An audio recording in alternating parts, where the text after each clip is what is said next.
Yeah. Hey, Kat, welcome to the show. Thank you. It's good to have you on the podcast. Obviously, we've known each other for a while now. You've been helping me with Onyx with her scent detection training and just general advice, I guess. So yeah, it's just good to have you on the podcast because we've had a lot of conversations and yeah, they're always very interesting. Oh, thank you. Yeah. For people that don't know you, how did you get started with scent detection stuff? So with scent detection, I started in Holland. I was in the middle of my master's in animal behavior, and at that point, I was really interested in behavior, but I wasn't sure what to do kind of after with that because before that, I worked with training dogs and with rescue dogs and stuff like that, but it didn't feel like it was for me, or it was easy to burn out working with dogs with behavior problems. Um, with owners especially that are not willing to kind of put a lot of work in. So I saw a workshop by Wesley Visser, who is from Scent Imprint for Dogs, and it was about puppy development for like scent detection. So I went there and I had hundreds and thousands of questions about how do you deal with puppies when they have go through puberty, how do you deal with this, and all those thousand questions. So he was like, oh, that's interesting. Maybe you can come over and we can have a conversation about that. And I started as an intern, just going 3 times a week and doing some training with him, because I came from the side of animal behavior and puppy development and how that can be put together with training detection. So that's where I started. Does the Yeah, sound bother you? Because one of my dogs is having a chew. Can no, you no, hear it? it's fine. All It's right, I fine. wasn't sure if you can hear it or not. Yeah. It's normal for a dog podcast, isn't it? But that was pretty observant of you, though. That you noticed. It sounds like you noticed after, like, quite quickly that you could get burnt out working with just rescue dogs and Mm. stuff like that. Because obviously, that's a massive issue Hmm. in our industry. Is people Yeah. just burning out working cases and Yes, yeah. So I've done it for about 3 years before I made that decision, but I've left. Because again, it was very intense because if you're passionate about something, you go all in and you really care. And I'm one of those people. I feel like I couldn't work in rescue probably because I care too much, maybe. And I'm not saying people who work in rescue long time don't care, but maybe they have better coping strategies. I just will, I'll be thinking about that when I'm at home, and I wouldn't switch off from it. So that's why it was just more difficult to deal with working in rescue, and I also feel like because I struggle with not feeling in control, which is surprise surprise. But then with rescue dogs, sometimes when you're trying to help and you will be able to help, but there are restraints from whether the organization or people or just life. It happens that you cannot help. So I think that's what was difficult. So that's why I kind of took a step back from it. And fortunately I found working dogs and scent detection. what was it about the scent detection that kind of hooked you? It's fun. It's really exciting. It's my favorite thing ever. One of my favorite things with dogs, but it's really up there. I think because you're using very natural instincts, and most dogs will enjoy it, and you allow them to practice again those quite self-rewarding behaviors. It's dog-led as well, and yeah, I feel like it makes dogs feel like they're superheroes. To be honest, you kind of Yeah, make them there's some feel really there was I think it was only one study, but they did one study which showed that scent detection made dogs more optimistic, Mm, which was kind of I don't know. I think that actually caught people's attention quite a bit mm. for using scent detection with nervous dogs and Yeah, yeah. growing confidence. Yes, That's you been can your experience. definitely. Yeah. Oh God, yes, definitely. I think it creates. Sorry, I feel like I do need to address it because I keep like fiddling with my arm. I am losing feeling in my hand, so I'm just, so I'm just trying to. Hopefully, it's not a stroke. I hope it's not a stroke. If it's a stroke, I might drop dead here on the podcast. Um. Yeah. So I do find that to be the case. I think it definitely helps with building feeling of agency in dogs. Because like if you just look at pet dogs, a lot of times they're being told what to do at all the time, right? We're in full control of their lives, and we want them to pay attention to us all the time and wait for direction, which I can understand in everyday life can be useful. And you do want a dog that listens to you for safety reasons even.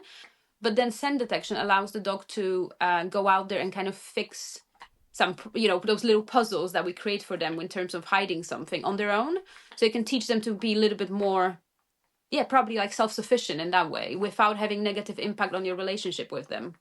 Yeah, I notice that a lot sometimes when we just do like pet scent work classes and stuff like that, sometimes the dogs that have been trained more almost take longer to get like to get Hmm. into it, because I Yeah. guess they're so used to taking direction from the person that the idea of doing like a task independently like takes a while for them to kind of sink in. Yes, and especially a lot of times dogs that have done obedience before or are still doing obedience, because again, that's kind of almost contradictory in a way with what we expected of them when they're supposed to follow you very closely to then what you do in scent detection. Or I had some dogs that were trained quite traditionally in gun dog work, and then they were worried. They would so you can also see with some dogs that they will be scared of making mistakes almost. They will not want to try things. Yeah, even in scent detection, which is easy Yeah, to change. You can change it quite easily. yeah, I always think that's interesting. Because obviously, and I don't want to spend ages on this because I feel like it gets done to death, but like there is such a divided community, isn't it? Like positive training, basic training, all that kind of stuff. But I feel like scent detection is like a really weird like area of dog Mm. training where that doesn't seem to like come into it as much. You It know, does. No, it does. That's true. You're right. You're right. And maybe that's why I also like it, because I'm like, I don't, I mean, I want everyone to feel welcome to come to my workshop, if they want to. And yeah, that's it really. And so I do feel like it's not as divided, hopefully. They are so, I mean, you can train scent work in a very aversive way. It happens. A lot of people say, "Oh no, it doesn't happen," but it can be. It is done, and also you can have people putting a lot of pressure on dogs that are force free, and they don't realize they put the pressure on the dogs, and dogs are actually not having fun. So yeah, it's kind of a lot of things are not black and white. yeah, I guess you can always find examples of it. It just like some. I'm actually one of those people I don't really differentiate between positive and balanced training when I'm consuming stuff. I just try and find like people that know what they're talking about, and oftentimes people that even like would refer to themselves as a balanced trainer, like the way that they train scent work is like the same as someone that would call himself a positive Yes, trainer. that's But very like common. as I'm sure, like I've definitely seen examples of like some really horrendous scent Mm. work training. But I think that is actually like much more unusual in the scent It is. detection world. Mhm. It is, But yes. I would say that it's you're more likely to find someone who is doing things almost pretty much force free when they do scent detection, than maybe with other disciplines. Um, yeah, that's yes. And then to be fair, I don't really spend that much time thinking about it. I know maybe it's not a popular thing in in the dog world, but I don't really spend too much time, thinking about others and what their philosophy is. But I it's want, sort of I want to surround myself with people who respect dogs and who treat dogs well. yeah. Ah, I totally agree. Yeah, I think that's the best way to be honest. So since like earlier you were talking about, when you got started in scent detection, how has your approach changed in that time Mm. since you were beginning to where you are now? In scent detection specifically, or just Well, I meant scent dog detection, but training. Yeah. if you have some other idea, tell then feel free to um, expand. no, it has changed in some ways, and in some ways stayed the same. So right now I would say that me and Wesley, so that's a person who I learned from, do train differently in some ways. Equally, I feel like there's a lot of similarities in terms of using the motivational side quite a lot. And the interesting thing there is that I don't know if it's just like UK thing, but when I was in Holland, everyone trained motivational. So like it was, and still like if you go to, for example, like a police force here, they will be hiding balls or whatever, and it will be motivational. But then you look at the scent work trainers in the UK, and almost no one does motivation. They will be literally instructor courses. We're not talking about dog being motivated to search at all, which blows my mind. I was really surprised when I saw it. But so that from that perspective, that's still the same as in the beginning. So, and the beginning of the training actually is quite similar. What I've changed, I feel like I became a little bit more maybe structured in my approach. So I changed the most when I started working, not the most, but like one of the biggest changes was when I started working with dog detectives in the UK, and I was working with this trainer who I would say it's like my biggest influence probably in dog training, like a mentor, who comes from Frontex background, which is based heavily on like the NPA way of training, so the Norwegian People's Aids dog, so the Kong and the mine detection dogs, and the Frontex was using that with their instructors and stuff. So that's kind of where, when I started changing a little bit way of training, not in a, I wouldn't say it was like a huge major way of philosophy of training maybe, but being a little bit more consistent with, you know, more training plans, more tiny steps, more intensity maybe in searching, those kind of things. I mean, I've kind of like done quite a lot of research into scent work over the last year and a half, and the Norwegian People's Army seem like they have had like a really crazy impact on the scent detection world and the way that things have been developing. It's really interesting, like, to view as someone that is not, like, is probably a little bit of an outsider, you know, because I don't actually work doing scent detection stuff, but, you know, just to look at the different schools of thought. And obviously there you mentioned as well building motivation in dogs and how maybe that's not as common in the UK as it is in other places. There is also the whole debate in the scent detection world about genetics versus like actually building the dog up and how much that is possible. And I know that we've kind of had this conversation before, but I thought you had a really interesting take on it. So I think we should delve into that a little bit, because you kind of sit more on the side. I mean, it's not that you discount the idea that genetics are obviously important, but I think you believe that you can build motivation more than some folk. Maybe. I think we got to that conclusion at some point, that it might be similar in, actually, that my opinion might be similar, but the experience might be slightly different. So my preference would be choosing the best dog, the best genetically dog, you know, like a dog that's really bred for that and has all the predispositions, so it comes naturally to them, because the training is a lot easier. I do think it's very important, it might be even more important than motivation, having a dog that has the right temperament to work and in those environments, different environments that might require from the task. But I do think some trainers, because maybe they've been lucky to only be able to work with the best of the best dogs, but I do find that sometimes dogs that could be built up and could be good enough for work are being discredited. But equally, I also have experience of working for some companies where you are forced to work with dogs that are really shit, and you know, I mean, you say, well, every week you say, no, this dog is not suitable, and they say, try again, you know, keep trying. So, and I think maybe having an experience of trying to turn around dogs that I wouldn't personally want for detection, but making it work, and some of those dogs still working and working successfully. I feel like I see maybe both sides of the argument, but I do think you can do still quite a lot with training, and especially with puppy development. But I'm not arguing that you can take a dog from a genetics that has no drive and no motivation at all, and then turn them into, you know, a great detection dog. Yeah, it's interesting. You know, the other thing that is like really important to that, really, in like the real world, is obviously these places are businesses, you know, and they have to make money, and they don't want to. Oftentimes, they're not going to want to waste time, or like take a hell of a lot longer developing a dog, where maybe they could just use one that's going to pick it up quicker. I think that's the way it should be done. Unfortunately, it often isn't, because dogs are cheap and easy to replace. So so you will probably have a high profile trainers who are having the best of the best, and that probably is the best way to do it. And then you have maybe companies that work slightly different, and they will just try to make work with what they have.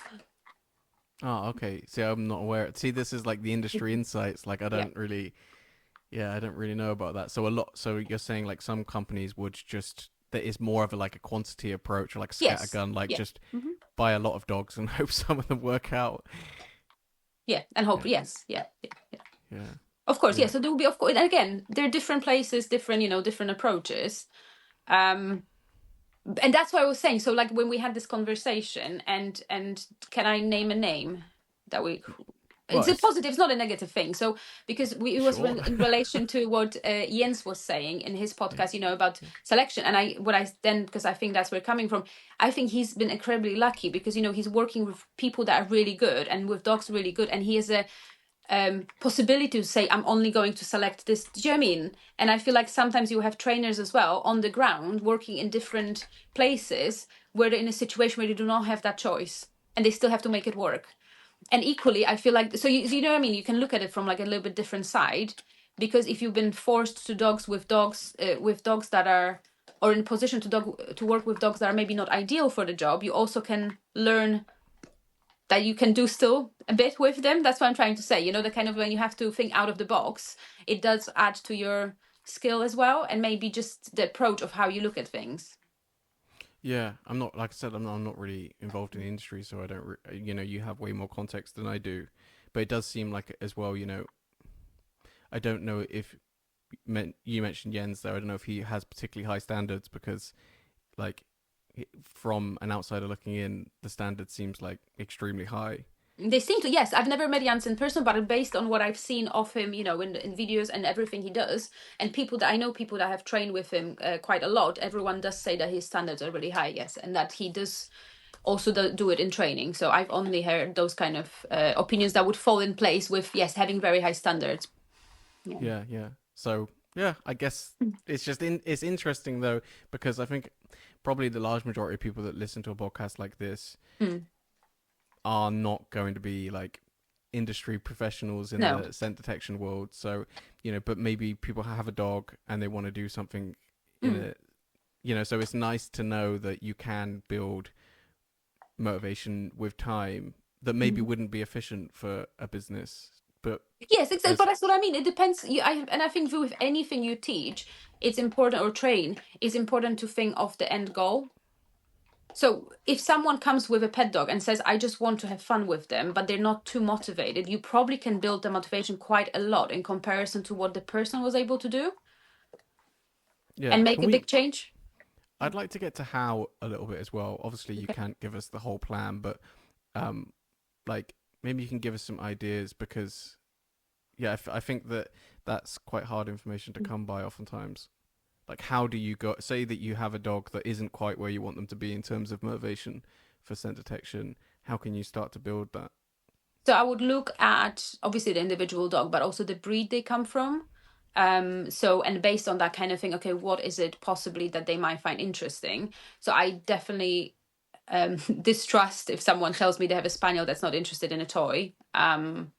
Usually there's reasons for it, but there is a high chance that genetically that dog will be interested in a toy. Same like if you have a Mali, genetically likely that dog will be interested in tugging or something, along those lines. But if they come with like a molosser or a husky, they might not, the toy might not be the right answer. So I would look at what motivates the dog, but be quite open at looking at kind of different potential things. So if it's not just the typical toy or food, I would try to play with those things. So in a way, for example, one of the dogs we had, she loved ripping things. So most rewarding thing for her was like the end of that chain when you just rip and dissect. So the owner came up with really cool idea of putting pieces of fleece into a bowl that has hole in it already, so the dog could practice that behavior but without destroying things. So I would look at what motivates the dog and then try to increase the value of that. A lot of times what you have to think of with your pet dogs, it's that the value of the toy might be too high for the owner, and that's why they're not using it. So they don't know how to deal with it, and they can feel overwhelmed. There might be a conflict whether the dog will out it or not, whether they will bring it back or not. So that's another thing that potentially you need to fix before you start increasing motivation, because I personally think it's important that the dog will give you the object back. Not necessarily like, I'm not saying it has to deliver it to hand, but they won't be feeling like, oh, I don't want to get back with this because I don't want it to be taken away. So I do want to have a quite nice release in that way. And then I would start just games where you do play with the dog a little bit with, if it's a toy, with chase, the toy escaping. If the dog is, so one thing that commonly happens with maybe shepherds that are not too motivated, they might slip the toy, so they might kind of let go of the toy. Because they're not, and what owners then do, they kind of shove the toy back into the dog's mouth and try to play again. So what I would do then, I would do the opposite. So if the dog lets go of the toy, you make it work harder for it. And then you can start doing a little bit of holding the dog back, throwing the toy. Yes, you do use some frustration there, but again, frustration does not have to be a negative thing. Depends how you look at it. to increase that motivation again. So make the dog work for it, and most dogs will enjoy it then more. But make it fun at first. So it's a bit of a balance of things and looking at what works for the dog. With food, it is slightly different. You can obviously again increase the value of food. I don't advise people to have dogs hungry on training, like as in completely hungry. I want them to have something, a small meal, so their brain can function, because it will depend on the dog. If they have very kind of high food motivation, they might get a little bit too distracted when they're too hungry. And then you can start hiding the food for them. But you can also start doing games like chasing the food, pieces of food. You can use toys where you can hide the food inside. So you have the different versions of toys that can do that. So I would just, first try to have a feel of what the dog wants, what they like, and increase the value of that. And also increase the value of the person in the equation, because a lot of times if the dog is not too motivated, it means that they practice going outside a lot. The traditional person in a walk, letting the dog just have a self-reward from the environment, being on their phone, letting them play with all the other dogs. So a lot of times the dogs just have no reason to care, really. Well, I'm really glad that you set me up perfectly then, because No. one of the subjects I wanted to talk to you about actually was engagement. Because I think, well, firstly, I'm going through this currently with Onyx because she's at the adolescence period, so it's like really on my mind a lot. But also I think maybe she's going through like a weird hormone time because she's just a bit weird in general.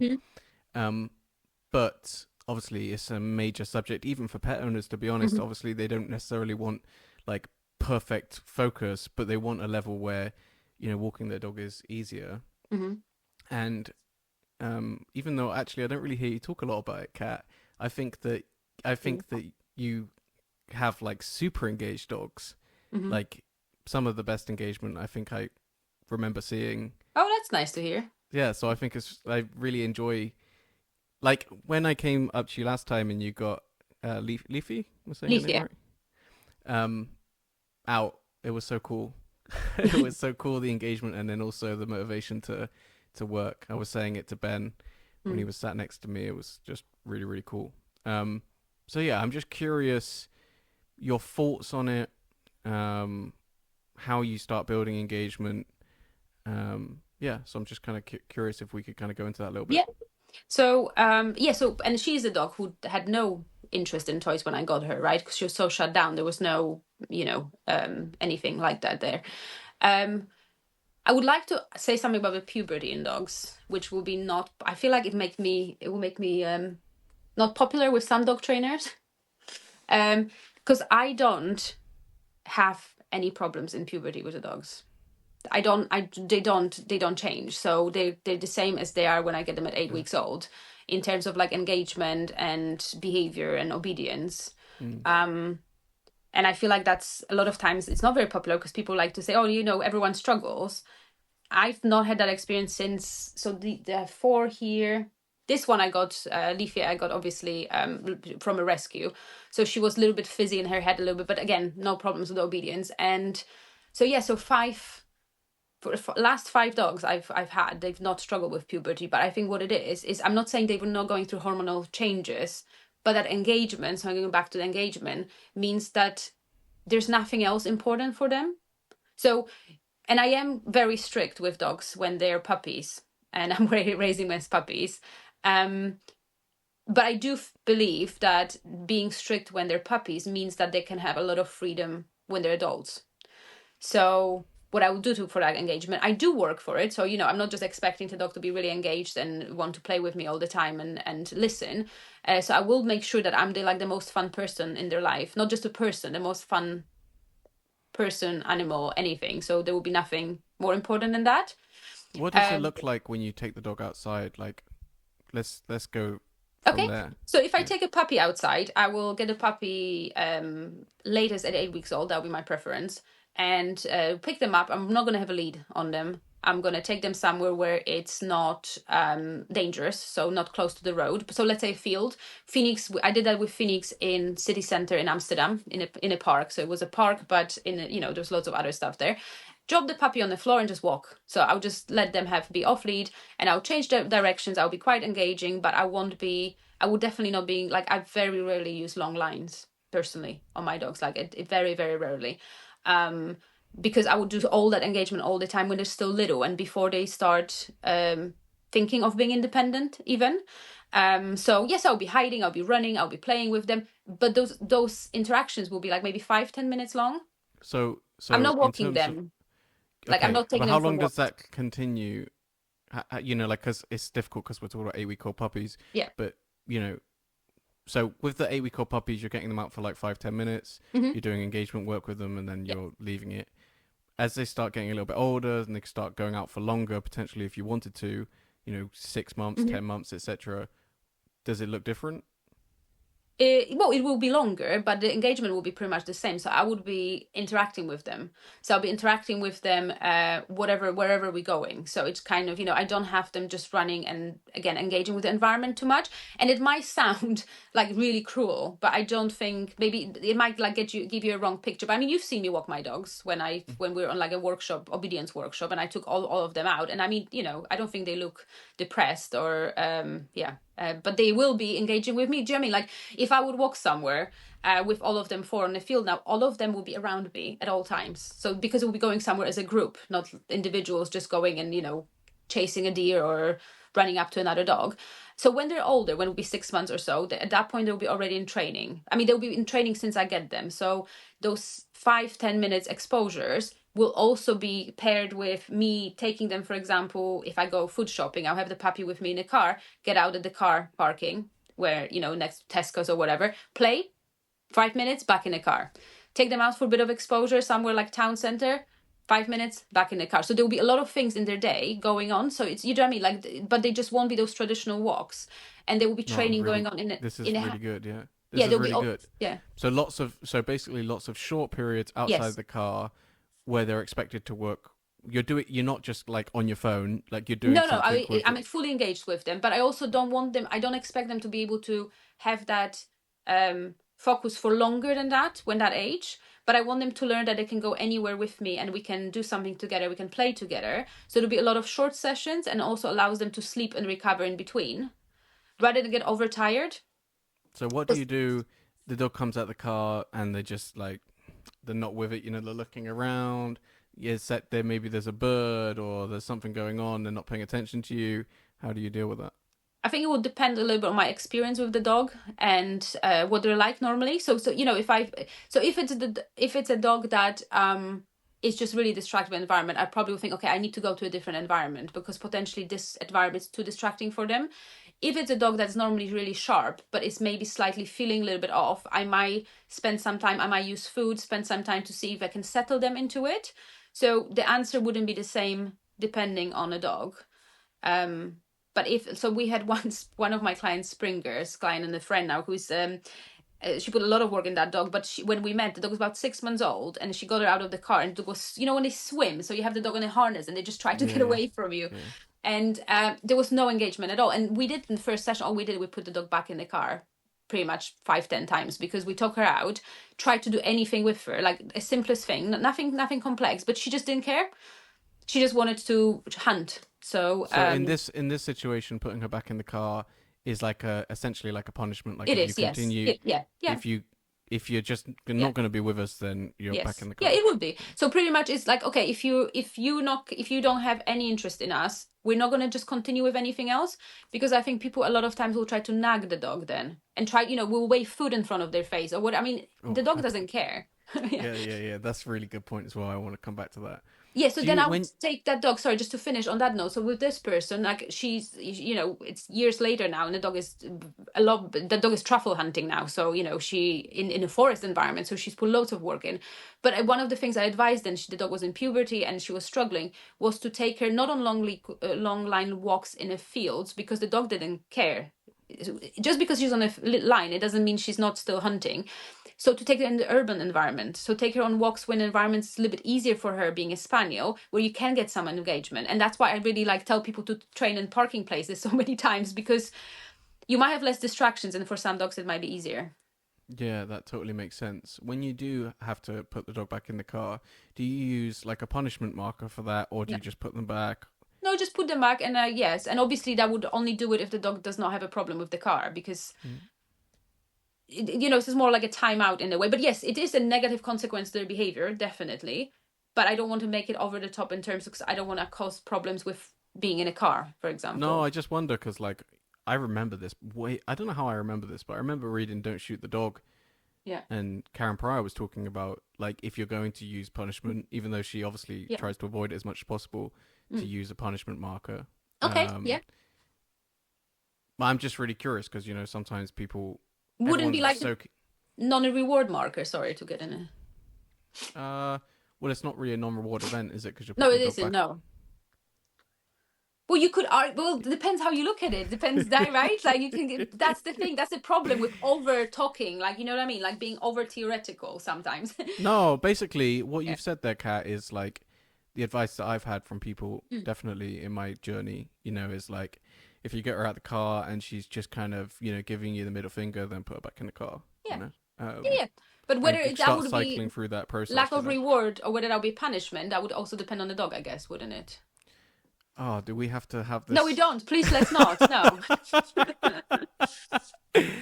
um, so yeah, that's really interesting. Okay, well, let's go. You said you like covered so much stuff, and you were you were talking about like being the dog's cheerleader. So when I was at Marco Cosconsalo's workshop, she was kind of checking out at points, and like I think I was doing the classic thing of like trying to get her attention again, like "Hey puppy, boo," all that kind of stuff. Mhm, mhm. And Marco was like, "What are you doing?" He's like, "Stop being your dog's cheerleader. Wait for her to engage again, and Yeah. then like we start the game again."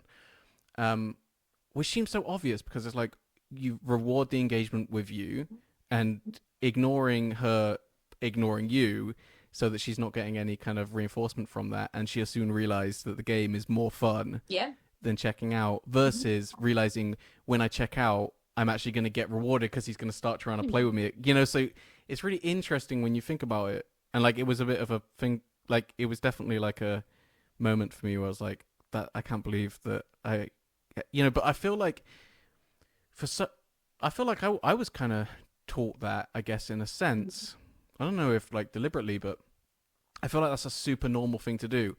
Mhm. The dog's not engaged with you. Okay, well, you have to be super engaging and you have to get the high pitched voice and you have to, Mhm. really work for it.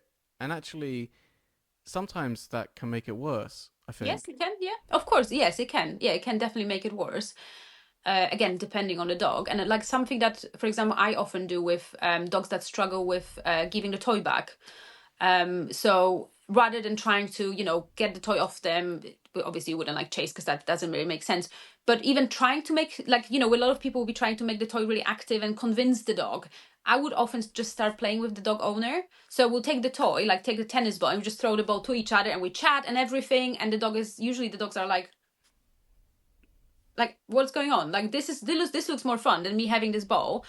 And as soon as they open their mouth and drop the ball, I mark that and I, bounce the other ball so they can have that. And then we pick another one and we just do the same. So I want them to feel FOMO a little bit and be like, oh, I'm missing out because that person is having all the fun. But without me, they don't care about the ball I have because, there's more interesting things going on there. Yeah, and one thing that's worked really well for Onyx as well. Again, I stole it from Marco, but was like when she wins the toy, I basically have kind of shaped her behavior into running towards me and jumping up and like Yes, yeah. trying to get me to take the toy again. And that was really, really helpful for me as well because I think in the early days I had the classic like IGP Shepherd thing of like, oh, I have it, so now I'm gonna go and sit somewhere with Mhm. it because this is Yes, my and thing. a lot of puppies have that as well. So that's I mean, yeah, all my spaniels had it, and even actually, interestingly, spaniels had it worse than the shepherds Hmm. with that possessive. I think spaniels are a very Yeah, possessive possessive. breed, Yeah, sure, sure. and yeah, so with them, yeah, definitely that was something we worked through. Okay, now let's start getting through some of the other stuff. So I wanna have an argument with you, Kat, on some of Oh this right, stuff. okay, okay. Oh no, I don't. I'm old. I'm too old to argue now. The long line thing. Like, let's talk about the long Mm. line thing Yeah. because for me, I think when puppies are super young, like obviously their instincts are to follow you because that's how you survive when you're a puppy. But once you get to a certain age, that goes away. But I guess from personal experience, with my first puppy Hmm. I had him off lead like pretty much from the beginning. And like a boxer came over, jumped on him playfully. He was just being a puppy, it freaked him out totally. Ran through the road, almost got hit by a car. I Mm-hmm. mean, I've known. I mean, there have been dogs. There have been dogs that have been hit by a car. Yes, You know, yeah. doing this. I've Totally. known of dogs Yeah. have exactly the same situation, or like a firework goes off, like so things like you can say, okay, well, I won't go somewhere where there's dogs, Mm-hmm. but you never know when a firework goes off. Someone shoots a gun, car backfires. Like for me, it was the line. The long line is a safety net. Mm-hmm. You know, it's if something goes on that scares the puppy, because no matter how well trained the puppy is, although you could kind of debate that when you're talking about an 8-week-old puppy, no matter how well trained they are, if they spook, they're spooked. You know. Mm-hmm. So I'm Yes. Yeah. so give me your response. Um, well, yeah. So I do agree with you that in certain situations. So, and I'm not trying to say. So, see, I said I personally don't use the long line. I'm not saying that I wouldn't use it with client dogs, right? Because I understand, because you have to adjust to where people live, and what their lifestyle is, and how engaged they can be. I'm over the top in control, so I will make sure that my dogs are not going to have run in with the unknown dogs. Whether it makes me look like a psycho and then people avoid me, that's pretty good. I'm happy with that. And I won't go to places like parks and stuff like that unless I'm right next to my car. So if I see approaching dog, I can put my puppy in the car quickly. So that would be a way I would expose them to. Or you can pick them up. If you pick them up, it's easy to kick the other dog. I'm just only kind of joking. If they're coming for my puppy, I don't care. No, but what I mean is, I find it not that difficult to avoid, right? But I think I'm so invested in making sure that the development of that puppy is right for me, that it works, that I kind of, you know what I mean, like I don't need to take them to the places where we might run into other dogs. I will socialize them with dogs that I know. I understand that they can spook. I also think big part of that is the relationship you have them. So if you have a very good strong bond, the dog is more likely to run to you rather than away from you. Oh, people always say that, cat, and I just don't buy that at all. So I think certainly when puppies are, or when any dog is a little bit scared, yeah, sure, they might run back to you. But if they get really scared, and maybe like in the dog situation, the Mm-hmm. dog is chasing the other dog away or whatever, I just wouldn't bet my puppy's life on that, you know. But And I said I wouldn't walk them next to like a road anywhere that, there is a risk of them getting hit by a car, if that makes sense. yeah, I'm not sure we're going to agree on this. No, we don't have to, but we don't have, that's the thing, we don't have to. And I'm not saying people shouldn't put dogs on long lines. I'm not saying that. You asked me how I would raise a puppy. My puppies are not on long lines unless it's safe. So, well, in a park, Yeah. if I would take them for that kind of trip, they would be on a harness and a long line for those safety reasons. But there will be a lot of places where they will be walked without it, where I will be I taking think if that you're in the risk. middle of nowhere, I would totally Yeah. agree. You know, there are times, obviously, where I take my own dogs places where, like, do you know what I mean? They have to go so far before they come across Yeah. anything. Like, obviously, then I wouldn't worry about it at all. But if Mhm. I was in, like you mentioned, a city park, or if I was anywhere near a road, or actually, cat, to be honest, even if I was somewhere near home, because I would worry that my puppy would, like, failing coming back to me, think, okay, I'm going to run home. Well, yes, especially if you have a road to go. Yeah, so obviously, like if you have a road going that, yeah. So I'm not like being crazy in terms of, oh, fuck the puppy's welfare. It might die under a car, but then it might have a good recall. No, definitely not. But I still think you can set it up that your puppy can be off lead in most cases Okay. Should we have initially. another argument? Let's do Sure. another argument. What about this whole adolescent dog stuff? I think I Yeah. might misunderstand you here, Kat, because you maybe I assume that you would agree, like especially like let's talk about boy dogs for a second. Mm-hmm.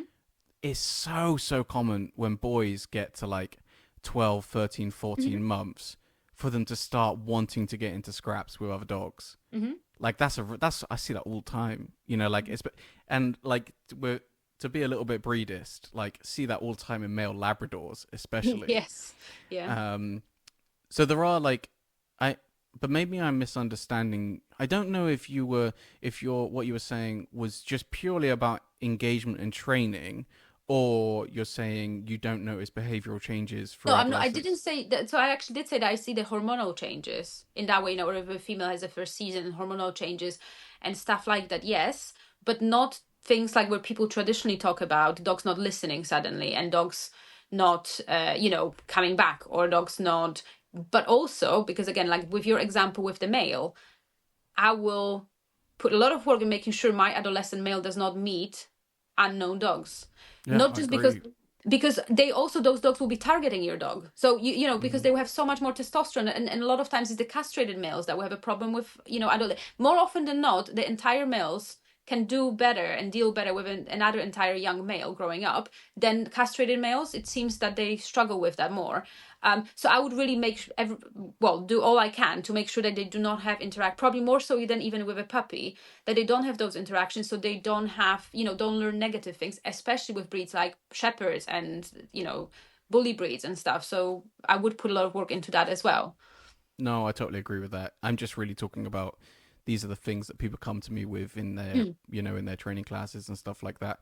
You mentioned like the training, you don't see differences in training, but one difference I see really frequently, I don't know why, but retrievers seem to be like really impacted, like male retrievers, like even Mm. the golden retrievers, you see it a lot in them is I've seen multiple dogs where they'll be training fine and then all of a sudden like all food motivation just seems to disappear.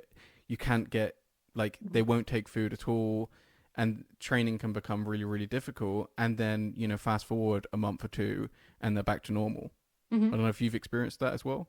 No. Okay. I'm not trying to Differences, be.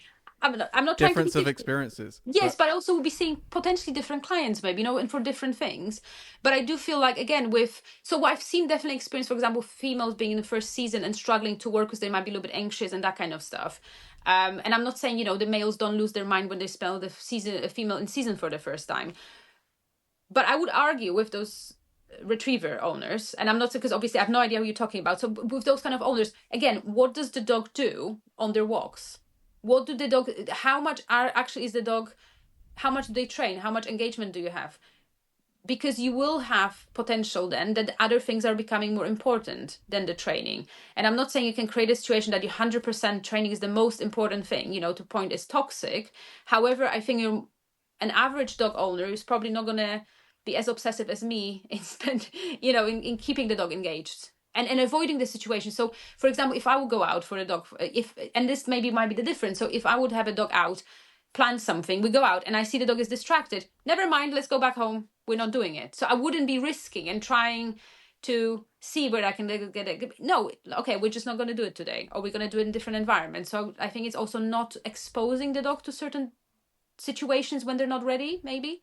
I think maybe it's a case of like if just like the difference in training approaches in terms of like what the regular pet owner does Hmm. versus what you're doing is laying like a good foundation in which you manage to avoid those problems because they never become problems.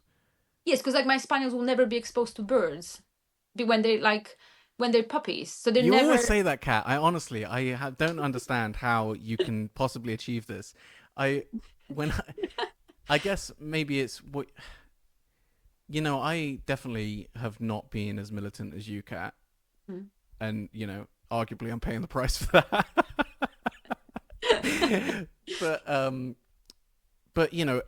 I've taken Onyx on many many walks, Mm. and there are times where you just get surprised, like you know deer are the absolute worst Mm. because they'll sit in the long grass and you don't know they're there until you spook them, and then they're gone, and then the dogs chase them and you're just kind of like, for God's sake, now they've had a repetition of doing that, like you know the but yeah, or like a bird does something Mhm. stupid, like they decide to just fly right in front of you for no reason whatsoever.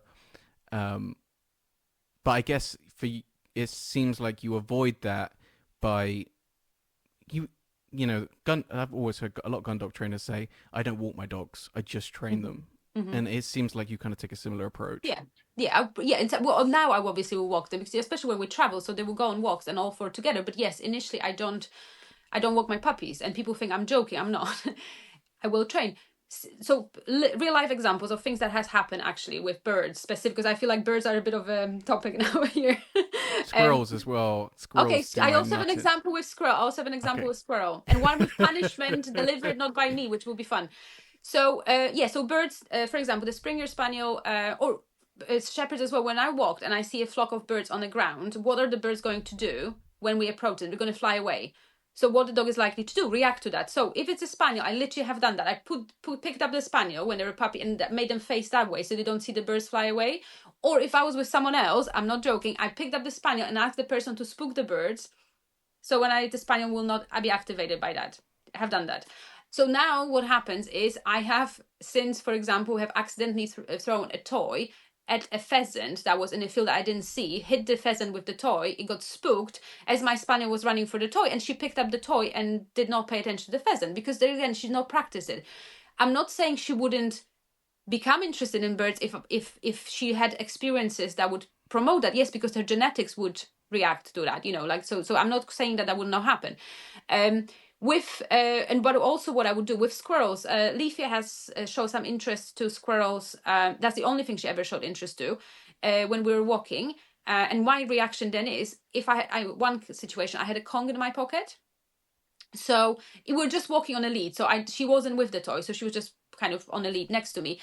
She saw the squirrel before I saw it, because if I saw it before her, I would engage her so she doesn't see it. So she just doesn't see it, and in that way.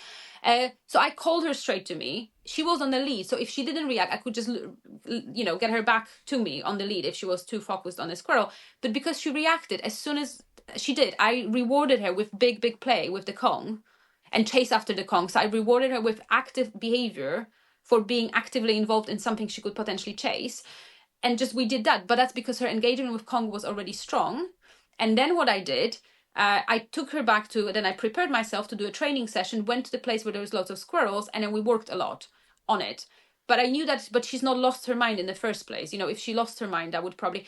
Same yesterday with a cat. We had a cat that appeared. I was searching with her, and so I was doing training session with her, and a cat who is really annoying appeared less than a meter away from, we saw it at the same time because she was facing away. The cat was between the cars, and it was about this far. And I called her, she turned back. So again, you could argue that was a bit of that training on the recall or reaction to the Kong or whatever. And what I did, I quickly really engaged her. So it was really worthwhile for her to, react to it. And the story with the negative punishment, my Springer Spaniel has blew my recall once for the squirrel. Only once, just put it there, the squirrel. She tried to chase it, ignore me when she was a puppy, and she ran into a fence. And I thought it was really good because I didn't do anything, but she bounced off the fence and decided she doesn't want to chase squirrels again. Yeah, it worked in our case. I'm not advertising people make dogs bounce off fences, but it was lucky. Yeah.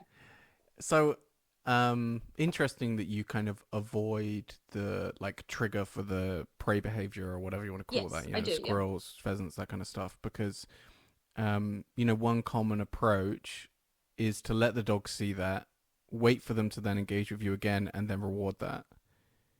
Is there a reason that you don't go that way? I don't want to risk them engaging with the animal rather than with me. And what I found, what's all of my dogs do now, if they see an animal like that, they turn to me. So I don't have to often say anything because they expect to get engagement from me. So what happens, they will see a squirrel, for example, and be like, oh, and turn back to me because they know that play is going to come. But because they've never experienced successful, a proper hunting, that's not reinforced as much. And I'm not saying it will work for every dog out there. It's worked for me. And I don't want to risk, because the thing is, don't forget that the hunting behaviors are very hardwired. And sometimes having that experience once of chasing something can really make it difficult for you later. I've had a hunting dog once in my life, and I don't want to have another one. Yeah. And all it took is she met a pit bull on a walk that was hunting rabbits. And I didn't even know that she I thought she was running around with a 1.5 years old, not having any experience with hunting or interest in it. And she just ran with that dog and saw that dog hunting. And from then on, we had to actually work quite hard on making sure we'd got there. But to stop it, and I just don't want to put that work in it. I would rather put work in to make sure they've not practiced that behavior, because then my life is a lot easier. Oh, I always say that to people. There are certain issues which are way easier to make sure that Pandora's box doesn't get opened. Yeah. Versus trying to put it all back in afterwards. Yes. Especially with spaniels. Spaniels seem to really struggle with that. They do, they do. But I think I think spaniels are very, very easy dogs to have. I think they're a very easy breed to own if you put the work in. they're also really easy to mess up in the beginning, though, aren't they? Absolutely. Yes, exactly. Because people are lazy. If you're not lazy with your spaniel, you're going to have a really nice, easygoing dog. But if you are and you're too relaxed, yes, they are very easy to mess up. Absolutely. And not just with stuff outside, with, objects, with resource guarding, with swallowing objects, all of that. But that's because people don't look at what they're bred for and they don't meet their needs. Then spaniels definitely will be self-employed and they're going to find something to do. Yeah, with a lot of the working spaniels, obviously, more and more it seems people are getting them as pets, Mm-hmm. and they don't really know anything about the No. hunting side of things. So they do what dog owners do, and they take the dog to the woods, and they Mm-hmm. take them out on walks, and it's inevitable that they do flush up something, a Yes. Yeah. Yeah. squirrel or a Yeah. pheasant, Yeah. and then it Yeah. just becomes a like vicious cycle. Whenever we have like working cockers in puppy class, I always warn them. Like, it's almost like an individual warning just for that Yes. breed. I'm Yeah. like, this is the number one thing you have to be careful about. Yeah. And hopefully they take the advice. Yeah, but I Let's, think those people often be also the ones that will not be offering anything to the dog as well. Because those spaniels, they will have a need to work. But if you're not going to provide that, they will find it. Yeah. it's hard with dog owners, isn't it? Mhm. Especially, a lot of people that listen to this podcast are pet trainers. It's kind of a hard sell to say, Mm. don't walk your dog, train them every day. It's like, it's kind of it's it's so far from what they got a dog for that it's Yeah. kind of hard to suggest or to go down that road. Hmm. Do you have any thoughts on Don't that work with side? pet owners. That's what I've decided for myself. No. You have, I mean, have you? I know that obviously, you kind of allude to, you're in the working dog world now, but have you had any experience with coaching pet owners through that kind of thing? Is there a certain Yes. way you tend to sell it to them, Yeah, and obviously, or I mean, I still do a lot of teaching. I choose to teach scent detection rather than, I very rarely do one-to-ones in terms of those kind of things. Yes, I have. And a lot of times I was brutally honest. Again, not surprise, you, surprise. cat? No, certainly. No, but with saying like, if you're not going to, so if you have someone who is genuinely struggling and they don't know how to make it better, that's different. And if someone has they got a dog, they have the dog, they're trying to do their best, but they have really busy life there. There's a lot of, obviously, you have to be realistic. And I think as a trainer, it's very important to remember that we need to care about people as well. A lot of dog trainers say, "Oh, I don't like people. Just the dog." No, no, no. The well-being of the person is also very important in this. It's a team. It's both sides. Um, and so I will be trying my best to try to find ways to meet the dog's needs in a more simple way that maybe won't require as much work from the person, and I won't expect them to be as strict as me. But equally, if there will be people who are just lazy, and then I will be honest and I will kind of say, if you don't change it, it's not going to change. If you let this continue, your dog will get worse. It's not going to get better, because a lot of people think, oh, it's going to come with spaniels, especially. Oh, it's going to come down with age. No, it's not. It's only going to worse. So it depends as well on a client a little bit. But to be fair, I've not, with the clients that I had for one-to-ones and stuff, I've not struggled too much with it, because as soon as they start seeing, results, they were quite open to slight changes. I And always try and yeah. say that when I talk to people Mm. about this as well. If someone comes to me and a dog has a problem like that, I try to, talk them through exactly what we're talking about. Mm. And I have always felt like the training, if the idea of taking your dog out and just training them, it sounds A like lot. yeah, it sounds like a lot, but actually when you get into it, it's actually not really. Like, and I feel like it just starts to become routine and it starts to become fun and just normal. But the idea of it in the beginning sounds scary to people, or it sounds like just, yeah, especially, even worse for people that aren't dog trainers, because Mhm.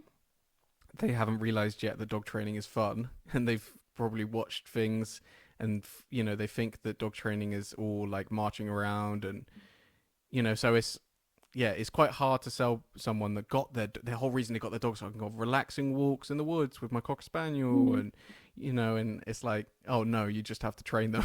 it's Yes, like, yeah, actually have to put work in. Yes, yeah, it's yeah. like, oh, that's not really why I got a dog. No, It's like, no, oh but god, yeah, yeah, yeah. tough conversation.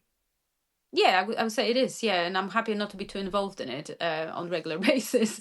Um, no, I mean, I used to train, do classes and everything. It just wasn't my favorite thing. Also for that reason, in a way. But I found that, having giving people small tips like scatter food, scatter the dog's breakfast. It's such a simple thing, and it's not necessarily training, but it can make a big difference for someone's morning routine. So Yeah. if someone has a dog that chases cars and they don't have time to work on that every walk and they stress, just do something like that with them instead of walking them in the morning, or work on sit stay during when you make your cup of tea. So there's a lot of little things that they can do, and I think showing that to people helps as well. Understanding, as you said, that training doesn't have to be a big deal. Yeah. Yeah. Let's talk a little bit about shepherds since we're spending so much time on spaniels. Obviously, I came to your shepherd day, and Mm-hmm. that was really interesting, and maybe it would be cool to get into shepherds and what. Well, if spaniels' biggest nemesis is hunting, what is it with shepherds? What is the thing that you see, or like the biggest problem or biggest mistake people tend to make? I think the biggest problem I see is reactivity potentially.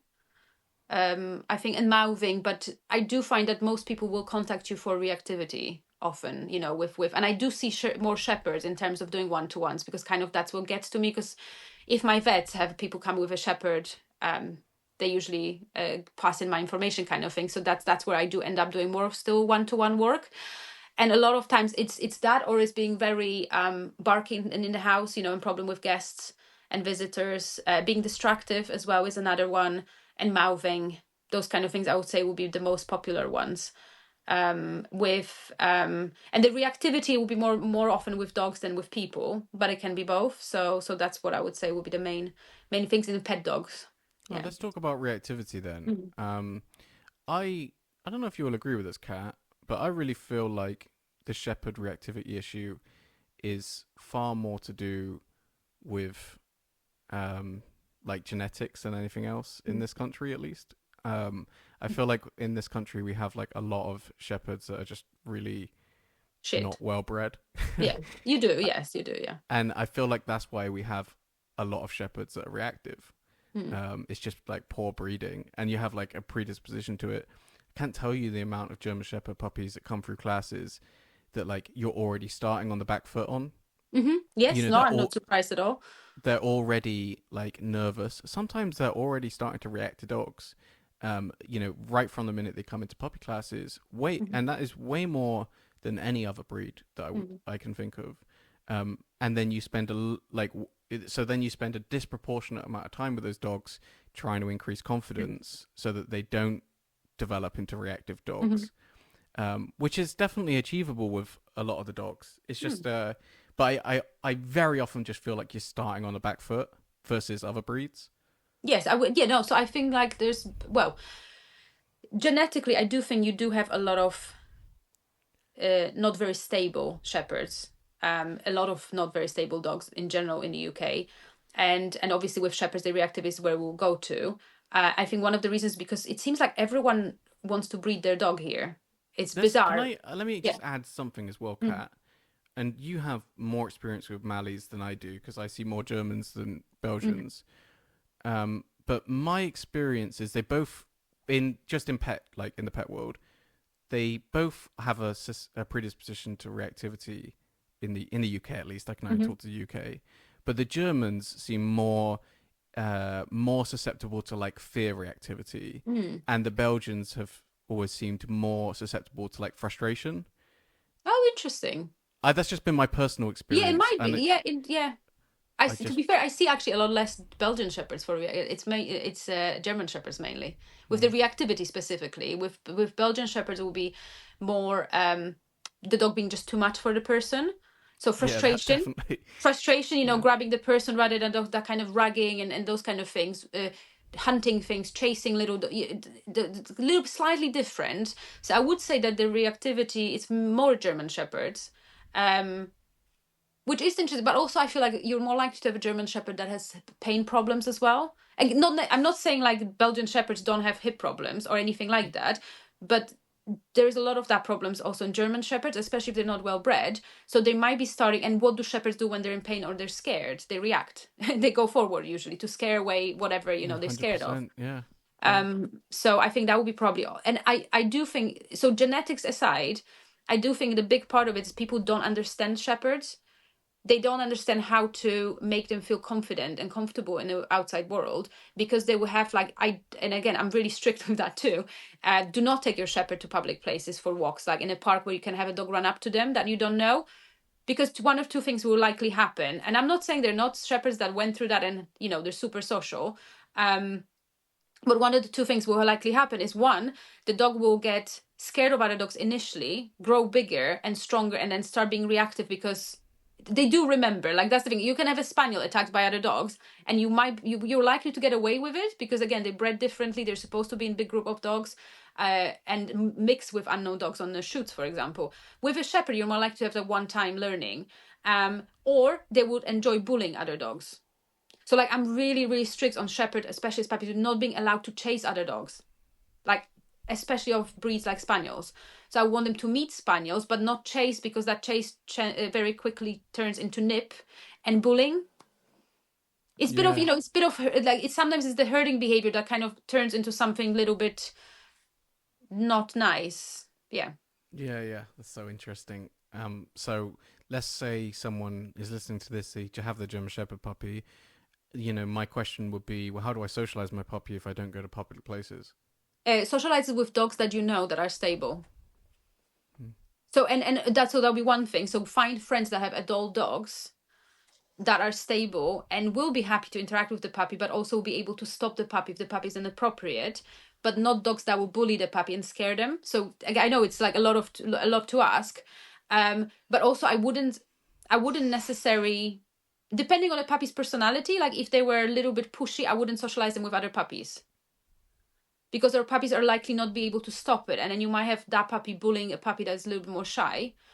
So I would try to look for dogs that are as healthy as possible, but also teach them to have interactions with other dogs that maybe are not crazy intense. And I'm not saying don't let your dogs play. My dogs play with each other. They will play tug of war, and they're allowed to play as much as they want in the house or outside. If they want it, they don't. But if they want it, that's no problem as well.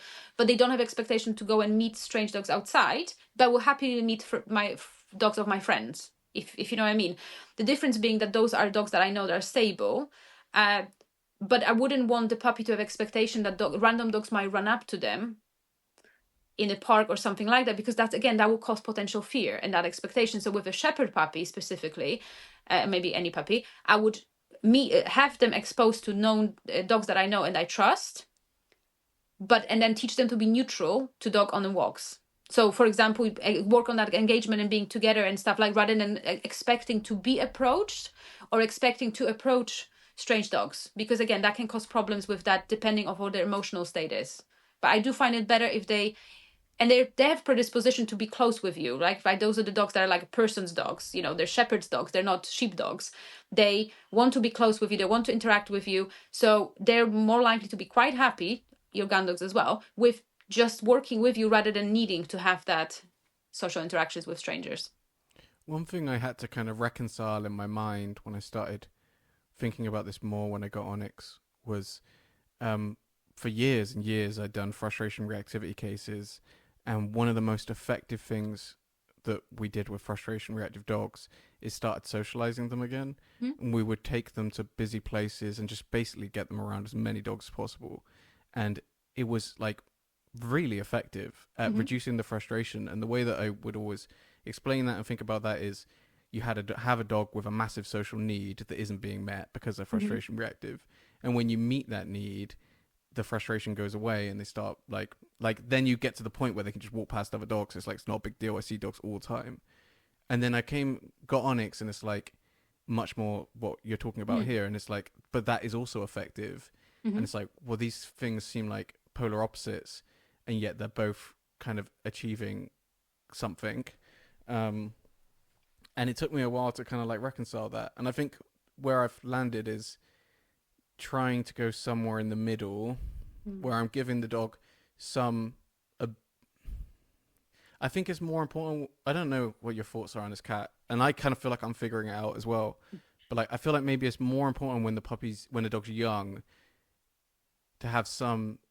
I think it matters on the dog as well. Hmm. Actually, come to think of it, like I think Onyx personally is at the age now where she actually cares a lot less about dogs. Hmm. But I think when you have, but I think that's also breed as well. Hmm. Like I think if I had a golden retriever right now, Hmm. I think I would have a whole different situation. Yes, yes, And probably. if I kept her away from dogs completely, well, I've just seen the outcome of that with some dogs where you can have frustration reactivity build up because it's like, well, you never let me socialize and there's all these dogs around. However, just thinking this out as I kind of go through this, Mhm. maybe maybe everything we spoke about with the engagement and stuff, maybe that is the antidote to it, in the sense that yes, there are dogs around, but the reinforcement's coming through me, not the other dogs. Um, so I don't know. I, I'm just trying to reconcile, because for years I did that and it was effective, you mm-hmm. know. So it's kind of like, it's weird because it's just so like polar opposites, you know. Yes, I think there's more questions to ask in both, so one would be, what is the underlying motivation? So, is the dog frustrated because it's the need to be social is not met? Because that's a very different situation than the dog, being overwhelmed by dogs and maybe reactive because it's, but also another which seen the most, um, is when a lot of times what people do, they allow the puppy to meet every single dog when they're little, and then they suddenly stop. So you create that frustration because they have expectation. I'm going to go say hi to every single dog, and then you stop it, and you create, you have a lead, or whether you try to walk away with them, and the puppy starts getting frustrated because they have expectation this is what's going to happen, and that Yeah, would be that yet another scenario, I think. no, definitely could. You could imagine a situation where someone socializes a dog with every dog, and then maybe one day they get in a Yeah, scrap because or they're they big react a enough, little they're bit, bigger, they're maybe and they're in then they puberty. Yeah. completely stop, and then you end up with this expectation of socializing, and you have the frustration reactivity. Yeah. The interesting thing about dogs that are frustration reactive is so frequently you let them meet the other dog, and they become disinterested like so quick, Yes. Yeah. and Yeah. But then you could which still always argue that's their surprises people. expectation. Yeah. But what I Mm. just found frequently is you take a dog that's frustration reactive, you socialize them with a lot of dogs, and very frequently they get to the point where dogs are actually a lot less interesting to them Mhm. than they were previously. So then what I started doing with dogs like that is like socializing them with other dogs a lot for parallel walking, Mhm. and then when they're able to, going to like, I actually really like, when I'm doing that kind of work, going places that are narrow paths, but they're really busy, and you're just walking past like 30 dogs in So like, like flooding a little bit. we're talking, you can't flood a frustrated dog. Flooding applies only to fear. Oh God, I can't tell you. Let's just go past that. So, um, and then layering in the engagement work once we've kind of like reduced the motivation for other dogs. But I don't know. I'm kind of, like I said, I'm kind of like, this is something that I've been thinking about. But I think it could. I mean, again, that would just depends on where it's coming from in a way, right? Because if you have a dog that it's acts that way, but it comes in from fear or something like, or That's totally aggression or different. whatever. I'm Exactly, not that's what I talking mean. about that That whatsoever. wouldn't work. But then Yeah. obviously, if it does work, that it seems like you are meeting some kind of need, or maybe you're just making the dogs less interesting because there's so many of them that it's not that interesting anymore. So yes, I'm not questioning that Mhm. that it worked in those situations. It just probably would depend. Well, it will depend on the individual dog and the reasons for that behavior. Whether it's the lack of socializing or not. A friend of mine has a boxer like that, a male entire boxer who he got quite frustrated like that because he's very social, but with a little bit of anxiety and just didn't have a chance to meet appropriate dogs. But I do think, though, just thinking through it as we talk, like, if you start with the engagement work as you've described right from the Mm. beginning, I think you probably wouldn't find yourself in that situation No, anyway. I don't think you would. No, because that dog wouldn't be looking for that. I still wouldn't. So I'm not saying don't expose your dogs to other dogs at all because dogs are social animals, and then they will have different level of needs. So from my dogs, my least social dog is the black cocker spaniel. She doesn't give a shit about dogs. She doesn't even have friend dogs. She would have dogs that we regularly meet, and she'll be the one who just doesn't care. All my three other ones are going to have social interactions with dogs, and they will have friends, and they will, not that they need to play with dogs outside, but they will have dogs they like, and will be social. She isn't. She just isn't. That's not her thing. So again, it's the individual needs, isn't it, of As dogs I've as been well. kind of as I've been wrestling through like my thoughts on all this stuff over the last year or whatever, like I guess the system that I've ended up following, which is just my own thinking, is like when I go places where there are other dogs, not letting her play with other dogs, Mm-hmm. just doing short greetings. Like, Yeah. because short greetings are like, if you're going, I know you, maybe Kat, I know you don't go to parks and stuff, but if you go to parks, like it's all, you almost can't stop it, you know, like Yes. because Yeah. Yeah. there's That's why I just don't too, go to parks. Yeah. there are just too many dogs around. People don't Yeah. have Yeah. control of their dogs. So what I try to do instead is like short greetings, like sniff, and then we move on, sniff, Mm-hmm. move on, sniff, move on. Um, and but I don't let her play with other dogs, and then the only dogs I let her play with are like friends and family's dogs. Mm-hmm. You know. Yeah, and that's Um, safer. So, and I'm not saying like, I mean, it does sound like, I never go to I never go to parks in the UK. But when Phoenix was a puppy, I lived next to a park in city center Amsterdam, and that's where we went for walks. And he went on, walks with thousands of dogs. The difference being, I feel like the dogs were more appropriate, much more appropriate than the ones here. So socially, it was more likely to just have a nice greeting, or if it was a really young dog, maybe they would have a bit of interaction, but it wasn't as likely for your dog to be killed by another dog, or to be really bullied or something like that. I don't get me wrong though. I don't look for those greetings at all. Oh no, I'm not saying you In do, but I can fact, I understand try it's to not avoid easy to them. To be avoid. Yeah, honest, yeah. I try to avoid them to be honest. And then as you were describing, not going to parks and stuff like that. The other like my dog training brain goes, well. Also, don't we need to proof? Like, isn't training oftentimes about proofing? So one thing that I've done, I don't know if you feel like, Mm. I know you won't be shy in disagreeing. It's like sometimes, especially if I'm like, because I'm a pet dog trainer, I'm driving around the city all the time. Sometimes I'll get her out and I'll just go to like the outskirts of a park, Mm-hmm. because it's just convenient. And there's dogs playing in the background and stuff like that, which I try and avoid. And then I'll do the 5 minutes of training, like you said, Mm-hmm. and then I put her back in the van. And in my mind, it's like, well, this is kind of like proofing. Oh, it It's is, like but I this. would 100% do that. So that I Okay, would, okay. but I just would be, for example, close enough to the van that in case you see a dog making a beeline for you, that you might not be able to stop or whatever. I would, but no, 100%. I would definitely work on that, because I don't avoid distractions, or those kind of things that can improve behavior. I really like it, and I would seek it out. So if I think the dog is ready, and again, it's not going to be a situation where the dog might go and attack them, I would 100% use that to make the behavior stronger or whatever, or engagement stronger. Yes, yeah.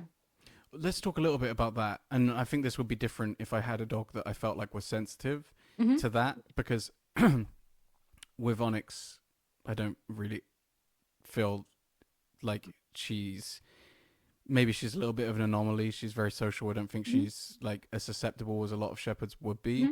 Mm-hmm. But say that a dog's running over.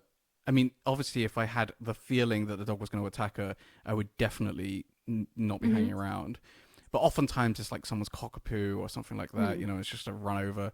So what I try to do is treat it more like a distraction still. So I'll Mm-hmm. still be encouraging her to engage with me, and then yeah, a little bit like I explain it sometimes to other people, like kind of like stay training. Like when you do Mm-hmm. stay training, you put the dog in a stay and you deliberately add like random distractions. Yeah, Like you yeah. throw a toy, you like click fingers or Mm-hmm. something.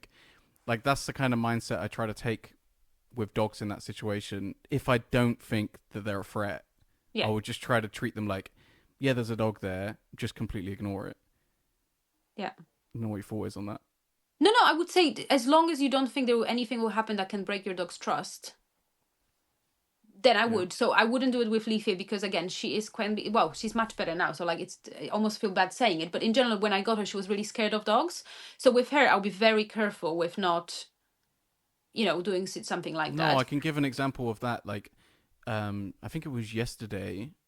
I was talking to someone that had an XL bully and they were really struggling with frustration reactivity, and I had Onyx out, and their dog was just like screaming, Mm. and it was actually I really like noted it because it's the first time I've ever seen her seem uncomfortable, Yeah. and she kind of like came up to my leg, and I just instantly put her in the van. Yeah. Yeah. Yeah. But I think that's the first time I've ever seen that. But yeah, I Yeah. totally agree because sometimes you get dogs that are reactive, and um, you can especially with dogs that are early into, like, maybe they're just starting to become reactive, and you can see that they're still trying to use the strategy of like, help me, Yeah, yeah, yeah. and the owner's just like, no, no, go on, go socialize. Yeah, yeah, yeah, yeah, yeah, yeah. So yeah, I'm quite conscious of that as well. But No, but I think thankfully if for you me, have it a dog, hasn't been. that, let's say, sorry, like a stable 100%. And but even like, again, I said, I don't shy away from those kind of situations if I see a positive. Yesterday with the cat situation, not only did the cat was right there, so I put her on a lead, and then I heard dog barking behind us.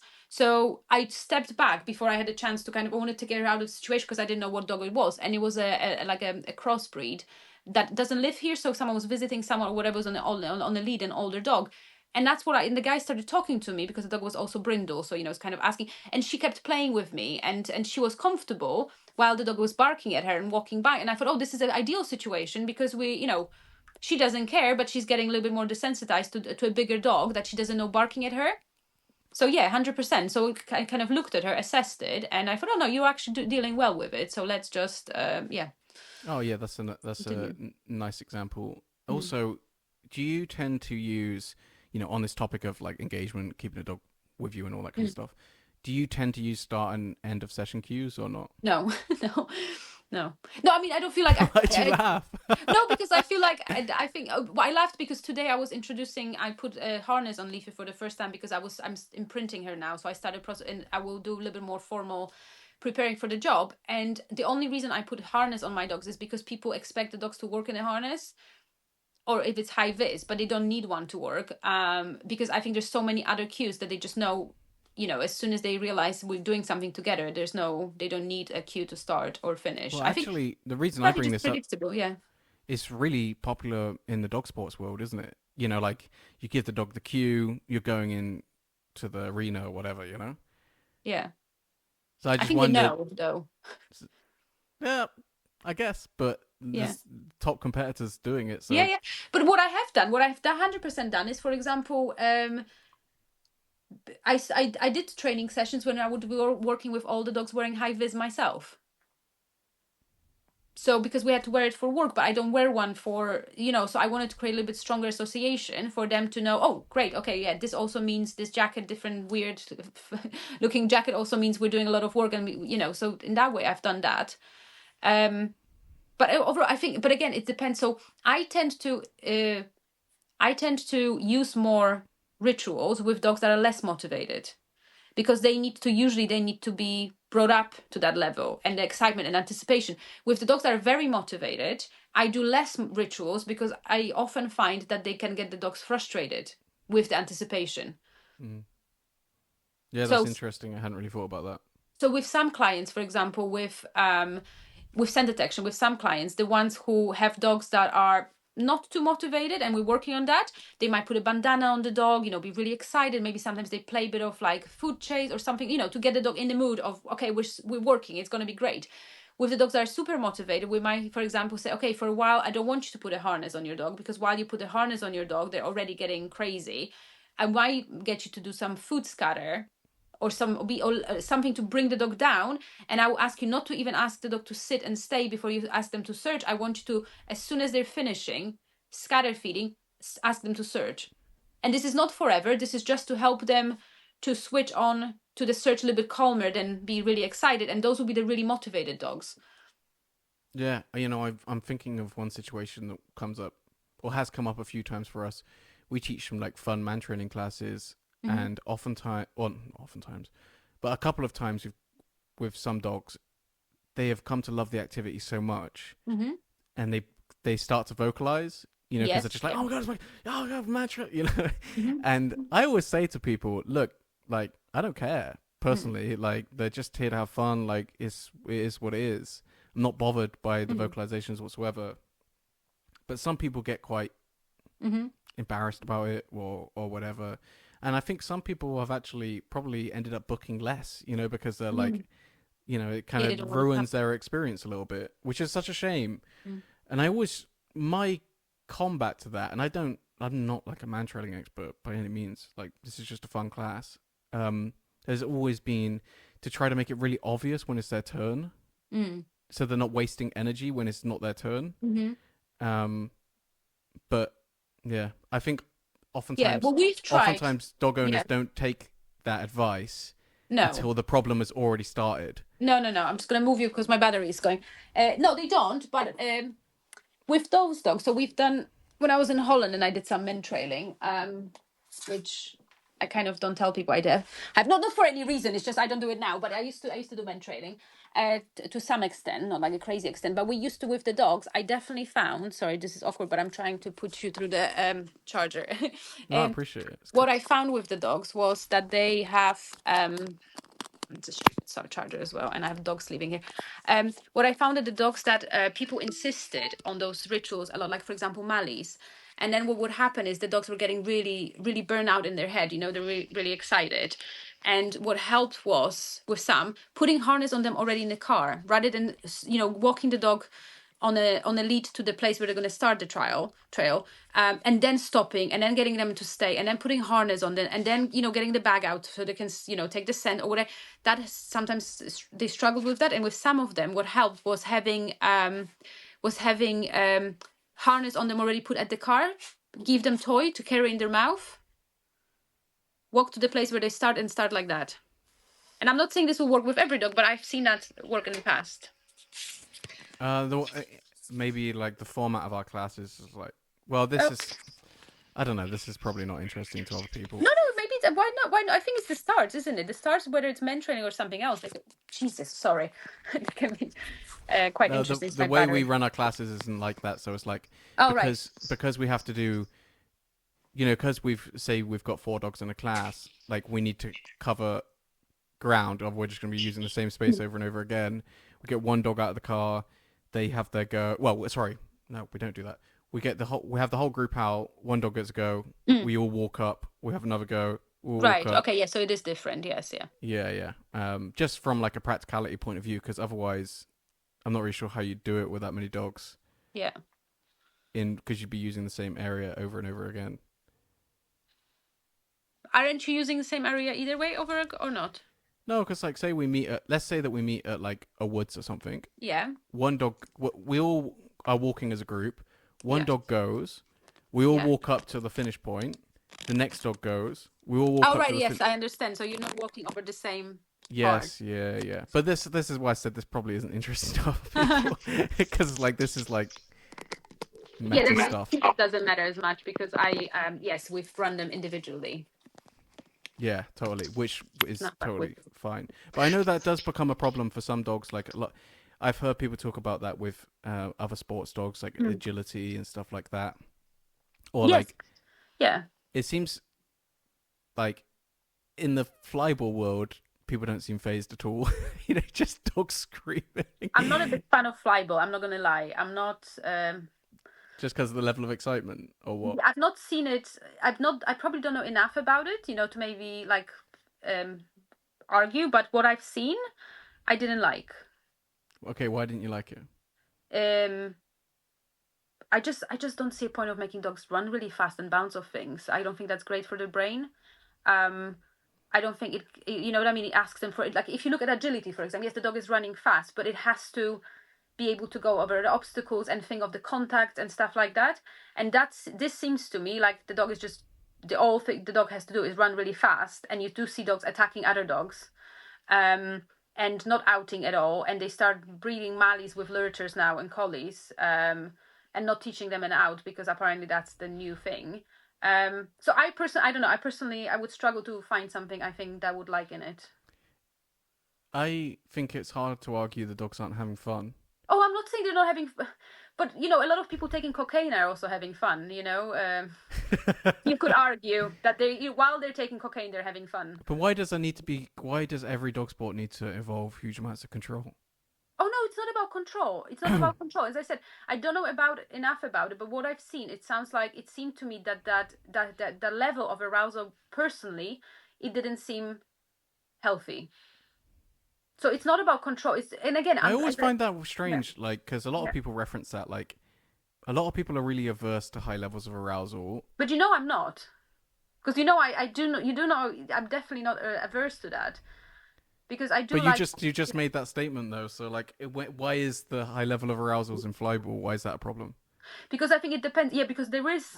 I have no problem with high level of arousal, but I do have a problem with dog that it's so aroused it cannot think. I think there's a difference, and I'm not saying those dogs do. So that's what I was kind of saying, that from what I've seen, it's not something that I found that I would think I would enjoy. But I'm not going to argue, against the sport because I don't know enough about it. That's the thing. I generally don't because I just not, I've only seen it at crafts a little bit and works, behind the scenes a little bit, some training. It didn't rock my boat. That's totally fine. I just was interested in that because, like, yeah, a lot of the whole arousal thing is a whole other discussion. But And then actually, if we go to a different sport, if you think, for example, in some bite sports, if you think of Malis, you do have a clear difference. I think you have a difference. If you look at the dog that is very motivated, it's still highly aroused. And then you have a dog that is so aroused, it cannot think. yeah, There but is I a think that's difference. a problem because that's only a problem because of what we want within the sport. Like, I don't think if someone wants to create a sport which doesn't involve the control, I don't really think that's See, a I don't think problem. that would be healthy for the dog's brain. Why? Because you're going to probably have more cortisol and stuff like that. So again, I'm not arguing like against that. I do think you generally, are you saying that you don't think that certain levels of arousal in dogs are not positive for the brain? I think when you, I don't think that you're doing flyball for long enough for it to be an issue. Possibly. I don't know. Maybe not, because I don't even know how long they do it for and how long they train for. I think when people talk about cortisol being an issue, I think cortisol is an issue when you're repeatedly exposed to it for long periods of time. So the question will be, how often are the dogs exposed to the I don't. training sessions, and Yeah, how well do they settle after? Are they how functioning are they in everyday life? And I'm not saying they're not.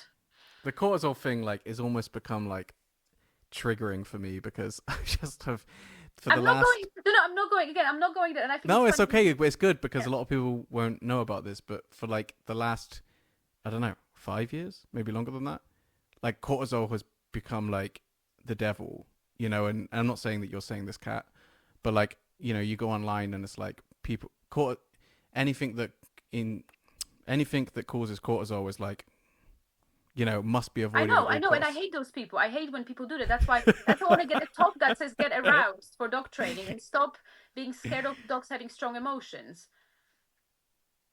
But again, strong emotion, there's a difference, I think, between this, level of emotions kind of thing and how positive they are. And I'm not saying that is like, I'm not again saying that the flyball is the devil, because I knew I'm going to get cancelled. I'm not saying the flyball is the devil. All I'm saying is that what I've seen, for me personally, didn't work. That's it. But again, I don't know. So if someone wants to let me know how often they train, how much, how they settle after, that's fine. Maybe You're maybe it's gonna more get a positive than lot I of think. Yeah. messages from angry flyball people now. Yeah. I also feel like you gave context about your what was it, your arm hurting or your hand? Yeah. Yeah. Yeah, I feel like I should give context as well. Of I think people are going to think, oh, Nick's really mean to Cat. I it's hope be- so. Finally, there's evidence of that. Yes, I hope they do. because normally it's the other way round, and it's Cat shooting me down on everything. No, it's not true. It's not true. I've not seen any videos of that, so yes, not Yeah, happened. yeah, Yeah, yeah. yeah. No, No, but but isn't still, with sorry, we're just going to the arousal thing and whatever. Again, I don't think that's a necessary conversation. But I definitely, yes, there has been this school of thought where people were scared of the dog to even like chase a toy even once, because that's going to be really bad for them. And yeah, this it's still around, and it is something that I do not like, because I think it's not healthy. It's anything when you go too far, you know what I mean? Whatever approach you have to anything, if you're really going to get very, religious about it, it's not going to be healthy. I've always thought is I've always actually really felt very bad for the dogs of the people that were terrified of Hmm. cortisol Yeah. because I think a lot of those people just end up stripping the dog of any quality of life or fun Yes. because Yes, they do. oh Yeah. my god, they might get aroused, just like they might get excited about something in their life, so we have to stop them from doing that. Yeah, it It's is really sad. Like I've had few clients like that where they wouldn't want to play tug with their dog because oh my god, it might like get a little bit excited, and they felt really uncomfortable. It's, oh, I don't let the dog get excited. Yes, it's very sad. I think it's very sad, and I think it's much more important to teach the dog to get excited and then go down in those emotions, so they can monitor themselves, they can work through that, and also have fun. Yeah, definitely. Yeah. Yeah, I had a little staffy the other day that I really liked, but he did bite my hands up pretty bad actually, because he that was his thing, and that was the reason I went to see him. And I was he has a problem of when he gets overexcited, just grabbing, Mm. and he grabs quite hard as well. He's not just kind of like Yes, yeah. mouthing; he's grabbing quite hard. And I was thinking, I loved the session because that is my kind of dog. Like I just really enjoyed it. But we were doing a lot of playing tug, building him up, bringing him down, building, like just teaching him to deal with getting worked up and then Hmm. coming down. And I was thinking, like after the session, I was thinking, so many trainers, I feel like they would go to see that dog, and they would just tell them to avoid arousal at all costs. Yes, yeah, yeah. Which I think is really sad because you have like something that a dog really loves doing, and also I feel like you're avoiding a problem. It's like Mm. you're not actually solving the problem. If the dog does get excited about anything, it's not going to have the Yes, skills because to yeah, it cope. doesn't know. Yeah, exactly. It doesn't know what to do, and it's much more important, I think, to work through it. Yeah, but let's talk a little bit about scent detection stuff because Okay. when you talk about arousal, one thing that is a really hot topic right now is separating arousal and drive. Okay. Yes. What is drive versus what is arousal, especially in a scent detection context. You have some dogs that maybe they are very accurate, they're very good at actually doing the job, but they don't do it with their tail wagging a million miles an hour Hmm. and, at full speed. And then you have the dogs that they do have their tail wagging a million miles an hour and they're just kind of frantic at doing it. Hmm. And I think people are really impressed by the dogs that are moving very quickly. I'm just curious what your take on it is. And I kind of feel a little bit guilty of that as well because I think it's just way cooler to watch. When you get like a Mally or something, there's got that intensity of like, Yeah. just like, wow, just really like trying to find it Mhm. versus maybe you have like an older Labrador that's just kind of like pottering around, Yeah. like it's more exciting to watch the Mally, but are we actually just kind of sacrificing, like, are we just kind of being susceptible to our own biases of what's entertaining Yeah. I versus think. what's Yeah. actually efficient? I think again the truth would be somewhere in the middle. So I agree that people prefer to watch dogs that are really really fast and like running and really really excited and but a lot of times those dogs are actually not searching, especially if they're spaniels. They're just wasting energy. So the spaniels are big on wasting energy as a breed in those unless they're taught to use their nose a little bit better because of how they bred. They bred to find big scent pools of, a bird that's been shot, not necessarily something really tiny, like a bed bug. Um, and a lot of times the training just doesn't stop it. So I do find that we have this, that people enjoy that intensity more, but a lot of times they don't ask the question how accurate the dog is and how efficient they are with what they're doing. But it's not to say that then if you have a dog that, is plodding along, it's going to be better. It's kind of looking at the individual dog and whether they're actually fast and intense but accurate because they're working intensely, or are they just running like idiots? You know what I mean? No, because there is a difference. There is a clear difference. Because you do want to have certain level of intensity in sniffing and everything, but equally, just to kind of be a devil's advocate as well, you cannot have a dog searching this intensely, as sometimes you have those videos on Facebook, when it looks fantastic and looks really flashy and stuff, but you will not have the dog working like that all day. You know what I mean? Like, and be efficient as a long term working dog potentially. So you might have that result for a quick video, but equally, that spaniel that's running really fast with their mouth open, it's likely, well, it might miss things. It might not actually find things that you want them to find. So it's interesting though. Like earlier in this conversation, we were talking about Norwegian People's Army, and Hmm. like you will know this far better than me. So, but it AIDS, seemed. Norwegian People's AIDS. It's an actual Oh, non-profit sorry, AIDS. organization. Sorry, Yeah. AIDS. Oh God, that's a word to get wrong. Um, it seems like their approach has been very much about high intensity, Hmm. but they also seem to have the aren't they also using the dogs for long periods of time? They only use Malis as well that they breed, and it's been breeding for years. Well, they would be, so I don't know how long periods of time would be specifically, but they will be having quite high intensity. But if you think about it, the dog is not searching a field, right? The dog is searching, well, it is searching in a field, but it will be searching in a very strict pattern, right? Like ahead of the person in a quite strong. So if you watch their training, for example, they will have those pieces of wood and that teaches the dog that search pattern, and also to slow down. So yes, so they will expect the dogs to work very quite systematic and intense, but they will be obviously throwing everything at that dog to achieve that, and they will be having the dog with searching with a high intensity, and also they will have they have a swimming pool and everything to keep the dogs in the right shape. So it's a quite serious operation, but obviously they searching for landmines, so they have to be very precise in what they're doing. You can't miss it. Yeah. No, you cannot miss it. No, no. Yeah. Yeah. I guess also I imagine it is somewhat task dependent. Like you mentioned about obviously the original use of spaniels for Yeah. flushing, big scent pools and Mm-hmm. stuff like that. I would imagine that, you also mentioned the truffle stuff. I imagine that maybe the intensity that you'd want for truffle training versus the intensity that you'd want for like bomb detection, as you said, Yes, yeah. are probably going to be two different things because And also it's, even the way the behavior will be of searching, because obviously like the dog with the truffle, it doesn't matter if it's running around really. I mean, the truffles are actually quite easy scent in a way, it's fun scent, but it's not the it's not the most difficult one. But then if you, for example, have a dog searching for bed bugs, they need to search for very, very small scent pool, and they're also not supposed to find dead bed bugs, only alive ones. And then in training, it's not that easy to just put bed bug out there, because it's probably going to disappear and invest anything. So you use all those little like glass foils and stuff. So it will definitely depend on discipline as well.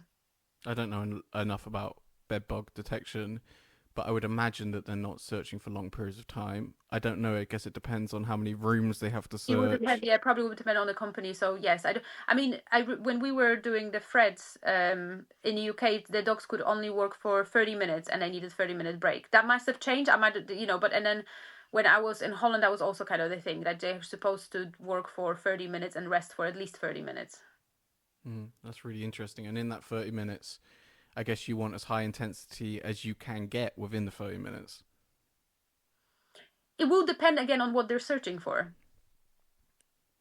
Do you, how Because much? yeah, go on, sorry, because the sense will be like kind of less and more and less difficult, and obviously the Mm, environments they'll be working in.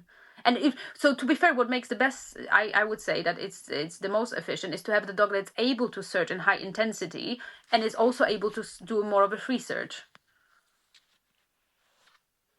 you mean like what you would have two different cues or something?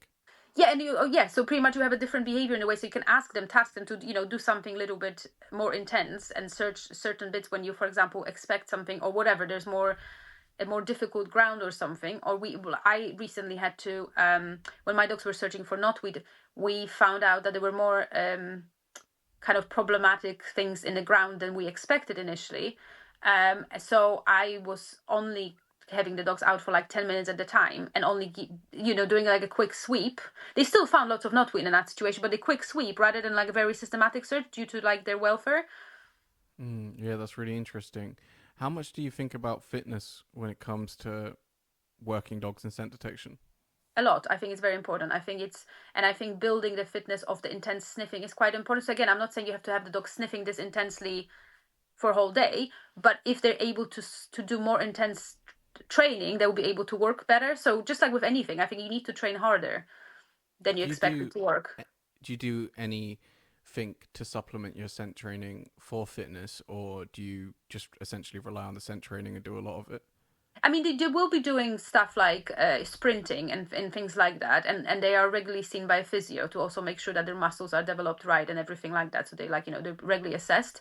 But I will mostly be spending time on their working through that intense sniffing. So we'll be Mm. building their stamina in that specific behavior. Yeah, it's really interesting. Yeah, I just know like it seems like it's becoming more like people are getting more conscious of it. I think it really started with the whole proprioception stuff, but Mm. now I've obviously on the podcast I'm speaking to a lot more people that are doing resistance training. GRC is just starting to kind of get a little bit of ground here in the UK. Um, you know, yeah. So there's like lots of. It seems like canine fitness is like just kind of starting to grow a little bit, and So I just was curious about. Yeah, no, I think it is very important. We also had like the stabilo perception, the pillows, and building a core, especially a core strength, because I see it as investment in the future as well. If the fitter the dog, the less likely they're to get injury. if and it's not just the fact that they can work. So I'm being pushed away by the dog on the sofa. It's not only the fact that they can work longer periods of time, but also it's the fact that they're less likely to get injured if something happens. And I think it's a good movement, because a lot of times, especially with working dogs, you have people who are very serious and treat those dogs like athletes, but a lot of times, especially with big operations, the dog welfare and health is not really a priority whatsoever. But it does impact their ability to work. So I think that's something that people maybe overlook often, because again, they're not thinking of the fact that the healthier the dog, the better they're going to work, and the longer. Yeah. Yeah. All right. Cool. I'm really conscious that I'm taking up a hell of a lot of your time Oh this evening already. So if you want, we can start no, to I wrap it can up. talk. If you want, if you have any like extra more questions, I'm happy to. I'm Do happy you? to go through it. Okay. Well, don't be mad at me. So like, obviously we spoke about fitness, but also it seems like you think quite a lot about diet as well. Um, it's another like interesting topic for everyone. Well, I do want them to be healthy. So I do feed them. My dogs are on raw diet. Not because I'm one of those people that think only raw diet is appropriate and you shouldn't, blah blah blah. They have been on kibble before, and I think they were happy. I do think that their muscles and their kind of body composition seems better to me when they're on raw. That's why I personally just find that I think it's better. I do make sure they have regularly eat oily fish, for like their olfaction, because they need the good fats to be able, like, for the dogs, for the scent to be better. And but I don't really do more than that, to be honest. I just feed them raw diet and some supplements for joints. Yeah, and that's it. And I'm lucky because they don't really struggle with any like serious issues.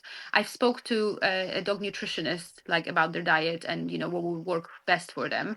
But not more than that. So like not really obsessively with yeah. And Yeah, yeah. they love chips as well with mayonnaise. Cheat meal. Yeah. Yeah, yeah. No, it's really interesting. Well, since we're on a bit of a mission to try and get you cancelled, Cat, No. let's talk a little bit about like the KMPV line dogs, because obviously you're really interested in that.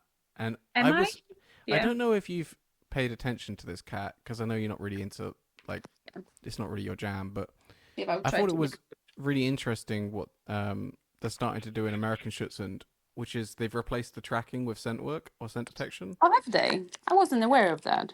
Yeah, I think it's really cool Yeah. because it seems like KMPV, like, oh, I'm gonna get cancelled now, but it seems like KMPV have become like really really popular with people that are training for scent detection, Right. um, over maybe other lines of dogs. Mm-hmm. Um, and I when I saw that American Schutzhund were doing that, I thought that that was like quite a an attempt to kind of be a little bit more competitive in that arena. What kind of what did they exactly introduce? I'm I'm not sure exactly of what tasks they're doing. I just know that they replaced the tracking with scent detection. So I couldn't say, but I assume that if Mm. like any sport, if you have a focus on it, you would Yeah. imagine that you're Yeah. going to try to breed dogs that are more, you know, uh, talented But I'm just, but in that what I'm arena. kind of trying to understand here is, because for me, a dog that is really, really talented in tracking would be really talented in scent detection. Um, Well, you say that, Cat, but I know it you said with seems on. Yeah, go on. Yeah. no, I wasn't going to go into that, but like a lot of the scent detection people I've spoken to have said, "Oh, I wouldn't have an IGP dog. I would go Okay. through KMPV, not even just IGP, but also like Mondio and stuff like that." It seems like there's a massive loyalty to KMPV. But I don't think that's nothing to do with tracking. That obviously that would be in IGP or whatever. That would be probably other things, other elements. I would think. So, and again, I'm not, as you say, huge interest. I mean, I just lived in Holland, so maybe that's why it seems like I had a huge interest. And I do have a dog from KMPV lines, and I work with some there and here as well. And that was my preference. And so my preference, for example, come from the fact that yes, they do scent detection stuff. They also use still Dutch Shepherds and Malleys for actual tasks like explosive detection and stuff. Well, they use them in most of the country, well, a lot of countries in the world, except of UK. UK seems to be very like against pointy-eared dogs for scent detection. But for me, for example, what it is, it's the fact that if you go to nationals, which is like the main competition for the KMPV, you will see those dogs like most of the time, like entire male Dutch shepherds or Mallies, or the cross off. For example, after they compete, they're going to go out with the person who, who they competed with. They're going to go in the crowd. The person's going to get a beer and sit down at the tribunes and watch the rest of the people. They will stand in the crowd with loads of people and dogs passing, and also the dogs. And I'm not saying that's the case everywhere, but what I experienced is, for example, the dogs were not kicking off at everything in a car between their goes. So I feel like there's more to it than just like whether they do tracking or they don't do tracking. It's probably also how the dogs are, what kind of temperaments are chosen for specific sports. Yeah, I don't know. It's just when I've spoken to other people in sense detection, it seemed like I interpreted it as they were selected. They particularly liked KMPV dogs because they just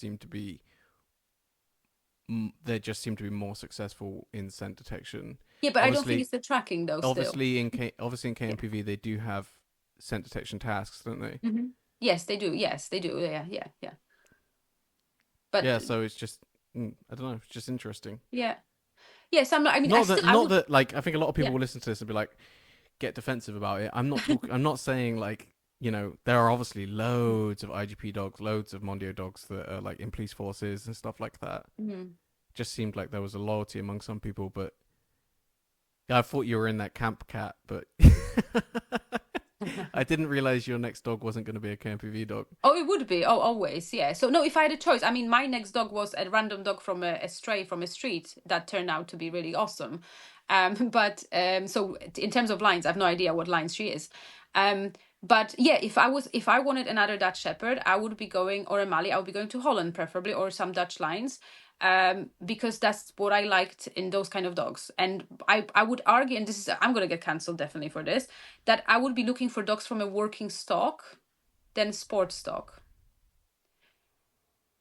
And I'm not saying the dogs that do sport they don't work really hard. They do, but I potentially would be looking for maybe something slightly different. So with cocker spaniels, for example, I would not be going for spaniels from trailing lines. I'll be going for spaniels whose parents or for generations actually go out and work on the shoot. That's really interesting. I don't really know a lot about cocker spaniels and selecting for scent detection and stuff like that. Hmm. Are there people that are breeding specifically for scent detection? No, not no. I would not get one from specifically for scent detection either. Why not? Because a lot of times I feel like people that breed for scent detection specifically don't know what they're breeding. And they're breeding dogs that are just like obsessed with a ball rather than necessary dogs that are, because so reason why I said like I would rather get a dog from working lines, for example. Those spaniels are, if they're successful and they work and they're well trained on that shoot, there's so much going on there that the dogs have to be able to deal with, like amount of self-control. So I'm not saying human control even, but the fact how much they do there and how hard they're working. For me, I would hope that they will have a good strong work ethics as genetically. So that's why I'll be looking for. That's why I would want this. There is this. He was my lecturer at a university. Dave. He's a expert witness for aggressive dogs. It's a British guy, ex-policeman Dave. I don't remember, but he either way, he was saying he made this years and years ago a post about if you're looking for a puppy, look for a puppy from the parents that are doing what you want to do with your dog. Yeah, So that if you're makes getting a sense. border But you collie, just said you wouldn't choose a scent detection dog. yes, but that's because I think most a lot of scent detection spaniels are shit. If I'm honest, there's a lot of good ones, but there's also a lot of shit ones that are just crazy about a ball and people think they're amazing.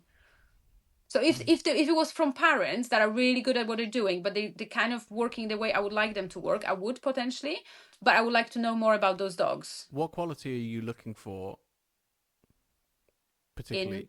Because like you Yeah. mentioned, they're just crazy about a ball. Well, I think that's obviously part of it. Like you want the dog to have loads of motivation for the ball. Yes, but I also want them to But be able to think. okay, that's what I'm trying to get to. Yeah. So yeah, what are the other qualities that you want to see in the dog? So this is just my personal preference, and some people will go for something else. But I do like dogs that are human focused first. So dogs that are quite into interactions with humans, because especially with the hunting breeds, I feel like you're gonna get enough independence. But I do like if the dogs want to work with me and they have that will to please. So even though it's maybe not the most popular, saying now, but the will to please. So that kind of willing to be together with you as a human and do something together and train. But dogs that will be able to, and you can do a lot with puppies, but some dogs will be trained for moving just really, really fast rather than using their nose or their brain. Yeah, that's so interesting because I feel like there are a lot of people that want the dog to be crazy about the reward at the end of it, Mm. and there's a lot of emphasis on that. Um, and also, we were speaking in the beginning about like scent work is quite an independent thing in the sense that a lot of dogs that are really, are handler Mm. focused tend to struggle with scent detection. So it's really interesting that even with all that given, you still really value the dog being like focused on you as well. Yes, because I feel like it makes my life easier. But there's really interesting story that Cameron Ford was talking about in his workshop, directly related to this, for example. So he was saying how they started using pointers in US, and a lot of people do use pointers. And he was saying how, they were really good, but those are the pointers from hunting lines that really worked for the task and detection. They were really hardy dogs, strongly motivated, etc., etc. But then in some Eastern European countries, people decided to, so they started breeding more pointers because they saw that they were quite sought after. But they were breeding those pointers literally just for detection, and all they did is bred pointers that were really obsessed with a ball. And then when I hope it was Cameron Ford and someone else, so do correct me if it was someone else. But what they say is that then those pointers that they were getting from those breeding specifically for detection, so what the people thought was for detection, so just obsessive with the tennis ball, were not actually as suitable as the ones from the hunting lines because the other elements were missing to some extent. Oh, that's so interesting. Yeah, that's really interesting. I'd not even thought about that. So if you think, right, so if you go on a shoot, for example, I don't know, have you ever been on a shoot? I've never been on a shoot. No, I've seen I like would footage and stuff, I but would recommend it because if you go in a good place, and again, I've only been like maybe 3 times because I wanted to see the dogs working. And what I found was really good for me and interesting to watch. I love watching the dogs do jobs that they're bred for, but it was the fact that there was a lot of waiting around, and you have all those dogs, no leads, nothing, and they're walking to heel around ducks, walking on the ground, not reacting to those ducks. They're not reacting if they just see the bird go down. And I know for people doing shooting, they'll be like, oh, that's obvious. But if you really think from like a dog training perspective of how much has to go into having that, that control of the dog and the dog being able to sit for hours sometimes in a cold, in a rain, watch and wait till they're being cold and asked to go out and retrieve something and not retrieve it when they're not asked. And often that bird might be still alive or whatever. Or when they go even beating and they have to go through, really dense vegetation. And I know they're bred for it, but I still would like a dog for my work that is able to go through a day like this and then next day will wake up and will be ready to go again. oh, okay. So you're getting a pointer next. Oh no, never. I hate pointers. No, never. No, I told about being. I don't want a dog that fucks off at like 2 fields away from me and then tries to kill something on the way. No, thank you. Yes, this is the thing that is the challenge with pointers. You talk about handler focused dogs, and Yeah. oftentimes pointers are the opposite of that, aren't they? They're They're quite supposed to independent. work far from you. That's it. But I think that's why Yeah. it's important to appreciate what the dog was, made for, and not try to like mold it to what you want. Then get a breed that's suitable for you. If you're looking for a dog for a specific task, I think it's important to look for a dog that's suitable rather than try to force a different type of a dog in it that might not be happy with it. And not to say that I don't think you cannot use different breeds for scent detection, but not every dog will be happy doing it. Well, I think that's a good advice for anyone, even if you're not wanting to do scent Mm. detection. Like that's one of the most common reasons people end up with problems with their dogs is just they've got the wrong dog for them. Yes, absolutely. Yes, yeah. Yeah, and I think it's also important that people understand, and this will be against what Dog Trust tells you, the dog is not just for Christmas, is that sometimes it's okay to rehome the dog, like if it's a really bad choice, because that might be the best decision for you and for the dog. You don't have to suffer with a dog that doesn't suit your lifestyle. Yeah, I totally agree. I had a situation recently where I actually It's the only time I can ever think that I've actually offered to take a client's dog. Um, and I went to see them once, and they had a little Chihuahua that was super reactive to just Mm. everything, dogs and people, and very, very scared. And talking about the background, and Yeah. definitely came from a bad breeder. And I was just talking to them, and I could tell that you just get a feeling they're just not going to do it. Yes. Yeah. And Yeah. and I felt really bad for the dog. It was a young dog, and I was like, "Look, if you don't want this dog, I would happily take it." And they had said the same kind of stuff as you said there, like, "Oh no, we would never give up on the dog." Blah blah blah. And it's like, well, maybe you should, because I Yeah. can tell you're not going to do this. Like, No. No. I can tell from the way that we're speaking to each other, you're not going to do what's required to get this dog over this. And the dog would be a million times happier if if it went to a home where someone was going to do the Hmm. work versus staying in this home where it's living a lot of its life scared of everything, Yes. Yeah. etc. So sometimes I totally agree. Sometimes I think it is kinder for the dog as It well. is. Yes. Yeah. Exactly. Yeah. And I think that's where, again, as the professionals working with dogs, it's important to think of that too. And not try to just yeah, make someone feel bad that they want to rehome a dog. Yeah, no, I never make anyone feel bad about that as well. Because even if it's a sometimes you come across situations where you like the human side of you is like, really, you want to rehome this dog? Hmm. But Yes, then I because think, yeah. Yeah. but then the other part of me is like, well, if they're not happy with it, then why should this dog be confined to a home that is like, you know, Oh, yeah. it's not appreciated in, Yes. Yeah. Yeah. Yeah. Yeah.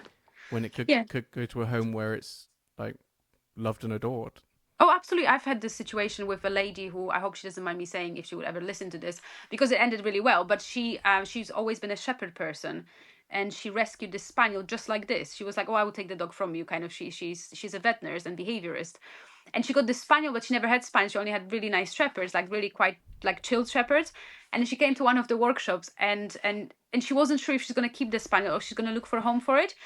Everyone in a workshop was like, this spaniel is amazing. So everyone's like, we will take the dog from you, like we will take the dog from you because it's so good and so lovely. And she's, oh, it's so like spaniel running around. And I'm like, it's not, it's brilliant, it's really like actually chilled and everything. And I said to her, I mean, like, I feel like if you're not going to appreciate the dog for what it is, it probably would be better if she does find home where someone is so absolutely in awe of, this is a perfect dog for me, rather than her trying to fall in love with the dog. She has fallen in love with the dog since, so yeah, it's all turned out well in that way. But I definitely thought that, if she felt like I'm not a spaniel person, not everyone is a spaniel person or a shepherd person for that matter, then you shouldn't try to force yourself either. Yeah. Yeah, I remember Michael Ellis telling a story about having a Labrador that was amazing. Like he said, it was like such an amazing Labrador, but he just couldn't. That would be me. He just wasn't a lab. He's more of a Mali person, Yeah. and he Yeah. ended up rehoming the dog to someone that would appreciate it more. But Yeah, I've never had a lab, but I would bet money that I would feel the same. he fully acknowledged that it was like an incredible Yes. Labrador. Yeah. Yeah. Yeah. Um, Talking of Michael Ellis, I asked him your question about I work know you ethic. did. I know. And what did he say? Well, let's get into that. Okay. Yeah. Can you explain a little bit how you view the work ethic thing? Because one thing I actually hate is when I am responsible for relaying other people's Mm. thoughts, because I Yes. always And feel like questions. Yeah. if I screw it up, then I've kind of done you a disservice. So Yeah. I know it's too late now, but like, can you explain a little bit about what you mean when you say work ethic? Yeah. So what was my question that asked you to ask Michael Ellis? Can you Oh remind gosh, me? it So I was think it was. well, was I think it was along the lines of what is the difference between, or do you think that there is a difference between work ethic and drive? Yes, I think that was. Yes, I think that was something like the question. Oh, I actually haven't answered your question. What's the difference between drive and not drive? Arousal. Yes. So Yes, or something like that. maybe give us the lowdown and all that stuff. Right. So I really like what I'm gonna forget her name now. Um, oh, the lady that does. I feel really bad. She's very famous. Oh, what's her name? She has Mali's and she does a flyball. Unfortunately, with one of her, so this is not gonna go well with my conversation here. Oh, the Fenzi. Oh, Right. okay, Then yeah, it's kind Denise yeah. Frank's So it. Yeah, I really like what she said. She said about drive that drive is directional and has a purpose. It was talking about energy versus drive, and she was saying that energy doesn't have to have purpose and a direction, but drive does. And I think that for me, that kind of sums it up. That I think the dog is driven to something. There is a goal to it. It doesn't versus have to be arousal is just there. energy. Yes, it's just there. It's just energy, and it doesn't have to be necessarily directed towards a goal. And I'm not saying necessarily just like from a training perspective, as the dog has a drive to fit this purpose, but it can be drive to, I don't know, dig the garden. But what I mean is the difference between having a purpose and not having a purpose, but potentially having a high energy. And with the work ethics, I know it's maybe not a very often used terminology, but for me, some dogs just have work ethics in a way that they are, the tougher something gets, the harder they're going to work rather than give up. Maybe it would Yeah. help. What's the difference between a dog that is high drive versus a dog that has a high work ethic? So right, so high drive dog potential, and this, to be fair, I'm just making it all up as I go, so maybe there isn't. But so I'm just going to make stuff up, um, because you could say that then would I be, yeah. So for me, a highly driven dog, for example, would be, but then you could right. I'm going to try to. I might just be like kind of disagreeing with myself as I go. So you might have a dog that will be really driven to like keep trying to get the reward and keep going to for the task in a way. But for me, work ethics is when I'm thinking more of a tasks that are not maybe as straightforward as I've asked you to, I don't know, sit and stay and then you're going to reward, or I ask you to do this routine. But from like a working perspective, we're going out, we're somewhere for a day, we are maybe working in difficult conditions, and that reward, we don't know where the reward is coming, and the dog still pushes through. So, what would a dog look like that was maybe high drive but low work ethic? I think it will be more from like what's happening. So initially they might look similar, but I think would be what the dog does when again things get difficult and maybe more challenging, and that reinforces not imminent. Yeah, Yeah, not yeah, not imminent. Yeah, yes. There you go. So maybe along those lines.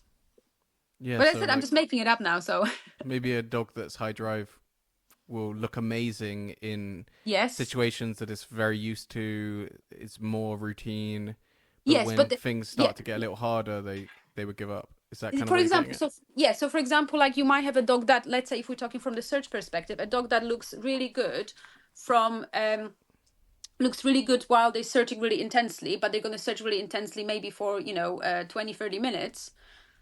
But then as the day goes, you know what I mean, it's more, oh right, I know what it is.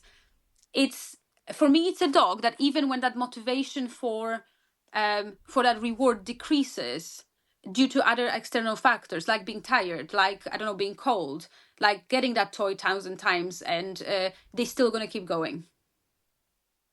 Does that make sense or not? So as in they will still persevere. Yeah, I think I know what you're getting at.